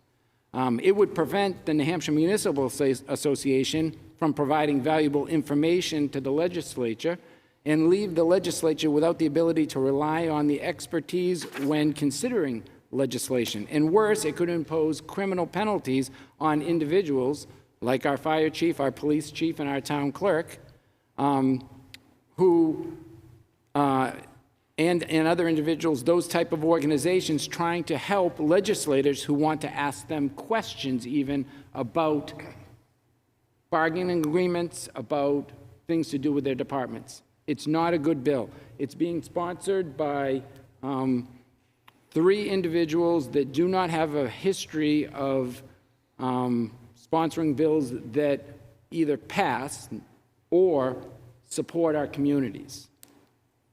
So I would say that I would be happy, I have a letter here, if we can supply this to, I would like to supply to the rest of the select board and the town manager and have everybody look at it so we can determine whether or not we want to sign this and support sending this to our representatives, our senator, and protecting our individuals in our town that run our departments. Do we have a time frame? It's in discussion right now, so sooner would be better than later. I would say by our next board meeting would be a good time for us to decide. And can you send us copies of that so we individually, because I sent one out on cyanobacteria fund to our senators today. So if we have that, we could do it individually and as a board. Yeah. Okay, I'll submit it. I'll submit it to Amy and Jim, and they can forward it to all. I'd like to read it. To all the board members. Yeah, Brian, I won't be in the office the next 2 days, so if you could send it to Amy and just ask her to forward it, that would be great. Okay. Any other business? Are we going to go over a possible statement or not? Yeah, This is the only place we have an opportunity to discuss it. We can't discuss it, true, yes. Any place else. Yep. The reason I drafted it was I read the December 18th meeting where we made a motion. Brian, you made the motion, I seconded it, that we were to write a statement to the public about how we had the issue with DRA with the unassigned fund balance. And so I just wrote it. I sent it to Jim. I met with Brad to kind of look at it and talk about it. And I don't know how, obviously it's in my tone and my language, and other people's have different tones and other language. I just believe we need to get this out, and that's why I moved it forward. So it was sent around to everybody today. Yep. I don't know if you all had a chance to read it or not. I think, Brian, you did, because you got a comment on it and stuff, so. Obviously, before we read anything out there, we need to agree as a board or to what the content of the letter is going to be. And that's kind of what we're doing right here now. Yeah, I addressed a concern with Jim on it, and Jim said he was going to look at one paragraph in specific and try and form what he thought was a good timeline and adjust a paragraph a little bit based on knowledge that he has that I didn't have, and I don't know if all of us had. Well, we're just, putting, it's from my memory and my thought, and Correct. how I process it. Correct. You process it differently, Yeah. but we as a board have to agree on how Correct. we're, and Right. that's why. So I want to see, I trust Jim and his timeline and the information that he's looking at with it, and whenever he is comfortable with looking at my suggestion and tweaking my suggestion, I'm fine. Yeah, my big takeaway on it was I found I think some timeline data is important regarding warrant Article 11 for 2022, and I've tied in that when the purchase order was issued, when the last requisition for the project was paid, in conjunction with the fund balance. So I've got a couple other tweaks that I've got to make to it, but I think that helps to explain the scenario as well. I thought it was a good letter. My feeling is we said in that motion that we're going to have it by the end of the year. And so that's why I'm kind of pushy to get this out, because I think we owe it to them. Yep. And there are people that are listening too now who realize that we are working on it too, which is good, so. Yep. Again, I think it's a good thing for the next meeting. Yeah. Jim can do his voodoo, pass it out to us. We'll have time to look at it again and then hopefully sign it next. Well, or to read it at the next meeting. I think it's a reading, so my feeling is if Jim's going to be the conduit, which we can send him, if we have issues, that we just send it to Jim until Jim gets to a place that he believes he has everybody's comments and stuff put into it so that it can be read. Yeah, and shouldn't it be on the town website? Once we read it, yeah. Once we approve it, yeah. Once we approve it and read it, yeah. Yep. Yeah, thank you for reminding me of that. Anything else under other business? Committee reports. Let's start here with Dave this time. None. Okay, I don't think I've had any either since our last meeting. We've been meeting fairly often lately, so I don't think I've had anything. Linda? Yeah, I got to enjoy 2 budget committee meetings.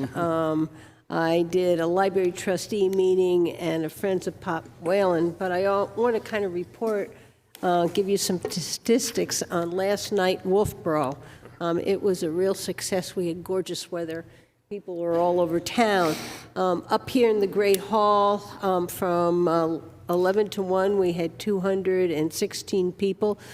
Then we went over to the Congregational Church, and 1 hour we had Bob and Marla, and the next hour we had John Heimlich with music. Bob and Marla was 75, and John was 72. Bingo, 250. Last year, we had about 150.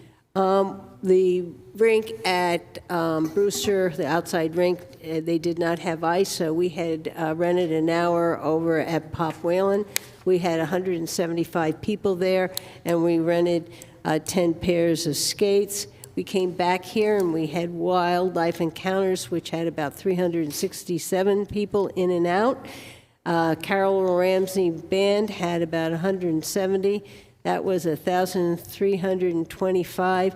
And then the church dinner served 120 dinners. I have not heard how many people went down to the escape house, and you figure we must have had a couple thousand at the fireworks. So it was a successful last night, Wolfeboro, and I want to thank all my volunteers and sponsors for making that happen. Yeah. Thank you for all the work you did on that, Linda, so thank you. Luke? I didn't have any meetings. Just budget committee meetings for me. All right. Town managers report. Just a couple items, budget committee meetings. I think I only attended one. I had another commitment in the other one. I think everybody's aware now, DRA responded to us regarding our letter for overexpenditure. They approved that letter to authorize the town to be able to expend up to $175,000 over the 2023 approved operating budget. I am really hopeful that since Mother Nature cooperated with us, we may be able to close the gap without utilizing any of those funds. It'll be a while before we know that, but I feel pretty confident that we'll be able to close that gap. We did receive a petition warrant article as noted, and the deadline for any petition warrant articles is the 9th at 4 p.m. to the town clerk.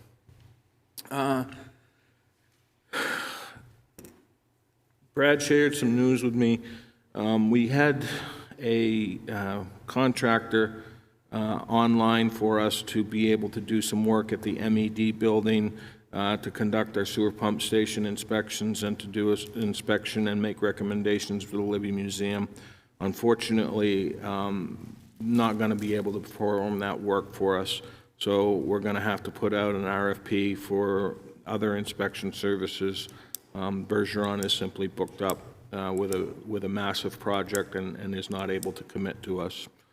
And then the last thing I have, I'm going to try to aim for the 17th, the afternoon of the 17th for warrant article recordings.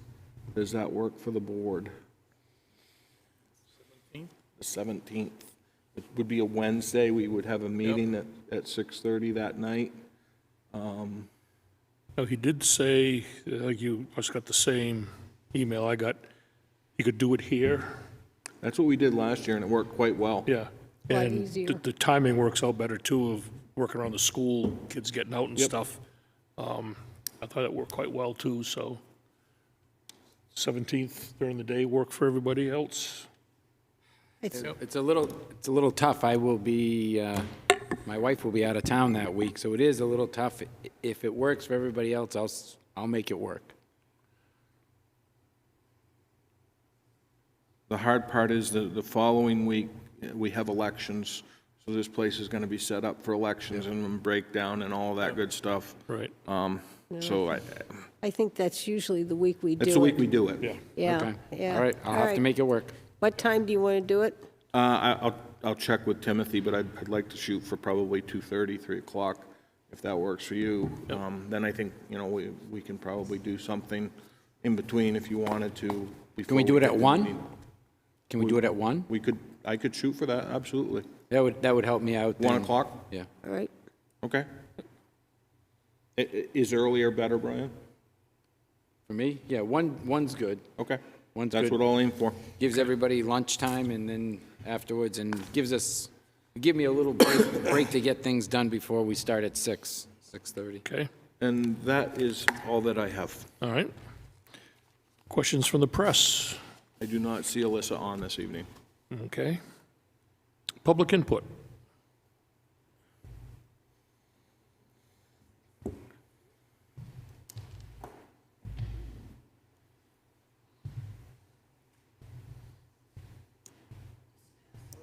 Okay, yep.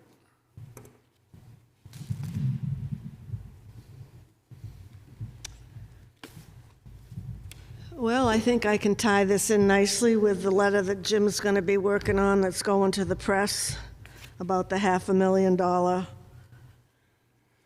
error, the money that you had to find in the budget to make up money that was spent out of the general fund that shouldn't have been.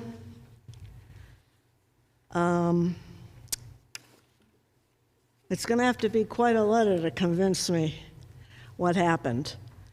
And a comment I made in the beginning when the subject came up was, where was the treasurer in this process?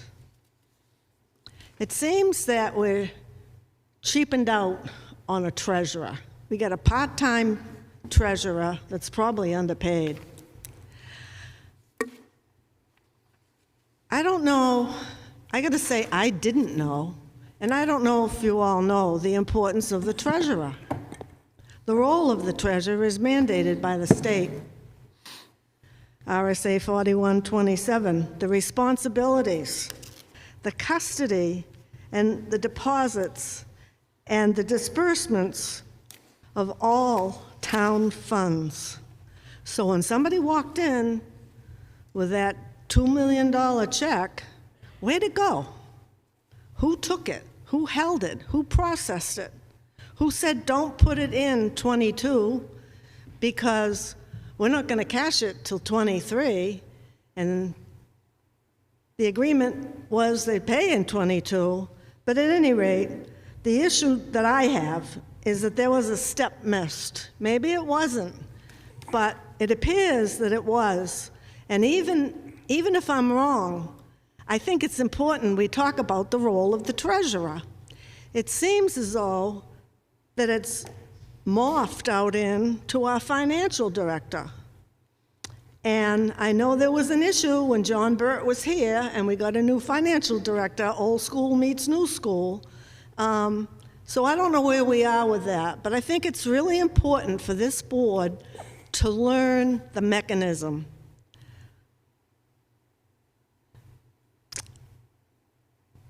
The town treasurer submits books, vouchers, and statements to the board and to the auditor when requested. The treasurer may delegate in writing to his deputy, which we don't have. We do have. He records investments, reconciliations. The treasurer invests excess funds in accounts with the Board of Selectmen investment policy. You just adopted some sort of a policy tonight, I think. But you didn't, digest it. It's handed to you, you read it. You didn't really, learn it. And it goes from board to board, kind of like I say, by osmosis, because he said it 5 years ago, then you say it 3 years ago, and now you say it this year. It must be so. Well, it doesn't work that way. Instead of spending time on, and a lot of time, on weddings at the park and permits and not having an insurance policy, delegate that to the town manager, and then he brings in a list and says, all this is done, and then just sign off. Spend more time on our money. This error costs the taxpayers. One way or another, it costs us. And the treasurer pays out money only on the order of the Board of Selectmen, with some exceptions. And the exceptions are Conservation Commission, Heritage Funds, Ag Commission, non-lapsing land money, revolving funds. But all the other stuff, that treasurer is responsible for. I don't think that's happening. I could be dead wrong, but I think I'm only probably partly wrong. So I went back in our town reports. I just heard tonight you vote on the fund balance that goes to offset the taxes. I never heard that happen. And in fact, when I was at one of the first budget committee meetings, Bob Tuffer said, when we talked about the deficit here, or the overspending, or whatever it was, he said, did the Board of Selectmen vote on that? Meaning the amount that would go to the taxes, or what have you, the fund balance allocation to offset taxes? And it rung a bell, and I went, oh, wait a minute, that sounds like we had a warrant article a long time ago. So I went and looked it up, and you've got it in front of you in 2002. The remains of the old Taxpayers Association, one of the members put together this warrant article, and we sponsored it, and it passed overwhelmingly. It's what you have in front of you. And it was used, and it was successful. And by the way, it's within the guidelines of the DRA, and it's within the guidelines of this new thing that I'm getting familiar with, which is the accounting practices of the governmental, there's a name for it, governmental GAF thing, GAF, or whatever it is. So it's within that parameter. It's not ridiculous, a percentage that would be held. So at any rate, it worked, and it was used. It was used, I believe, up until 2016. And then I saw something in the report under fund balances to reduce taxes. And there was something about an actual prior year was 600,000, and then there was a Board of Selectmen estimate of 200,000, and the Budget Committee estimate of 200,000. From then, from 2017, 18, 19, 20, 21, 22, 23, zero. And I remember mentioning to Jim in passing, how are we doing with our fund balance? I can't quote what you say, but I think something like, well, we got to keep an eye on it. I was getting concerned we were using too much of it, or we didn't have enough of it built up, or I didn't know what was going on with it. And that was just in passing. I don't hold you to anything you said because I hardly remember. But what I am saying, for 3, 4, 5, 6, looks like 7 years, we haven't been applying anything. So what have we been doing? Using it? So the point of this is, however this happened, why ever it happened, I think needs a deep dive into the root cause of what happened. And I think the process failed us. And in the end, it's hurting the taxpayers. Thank you for your time. Anybody else with public input tonight? When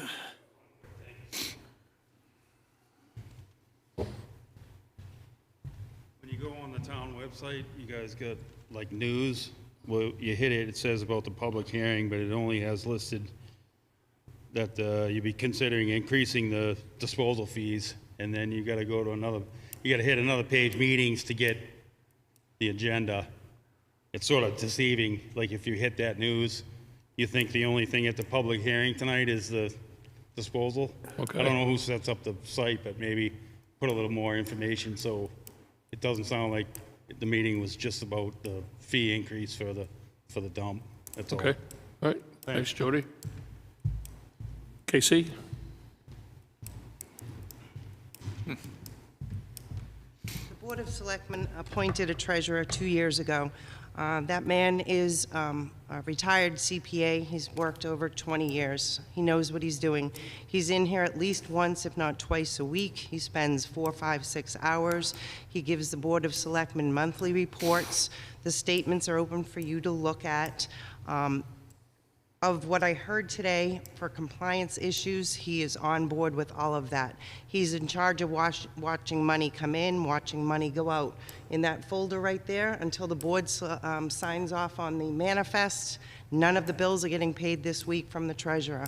So everything is in compliance with what the treasurer is doing.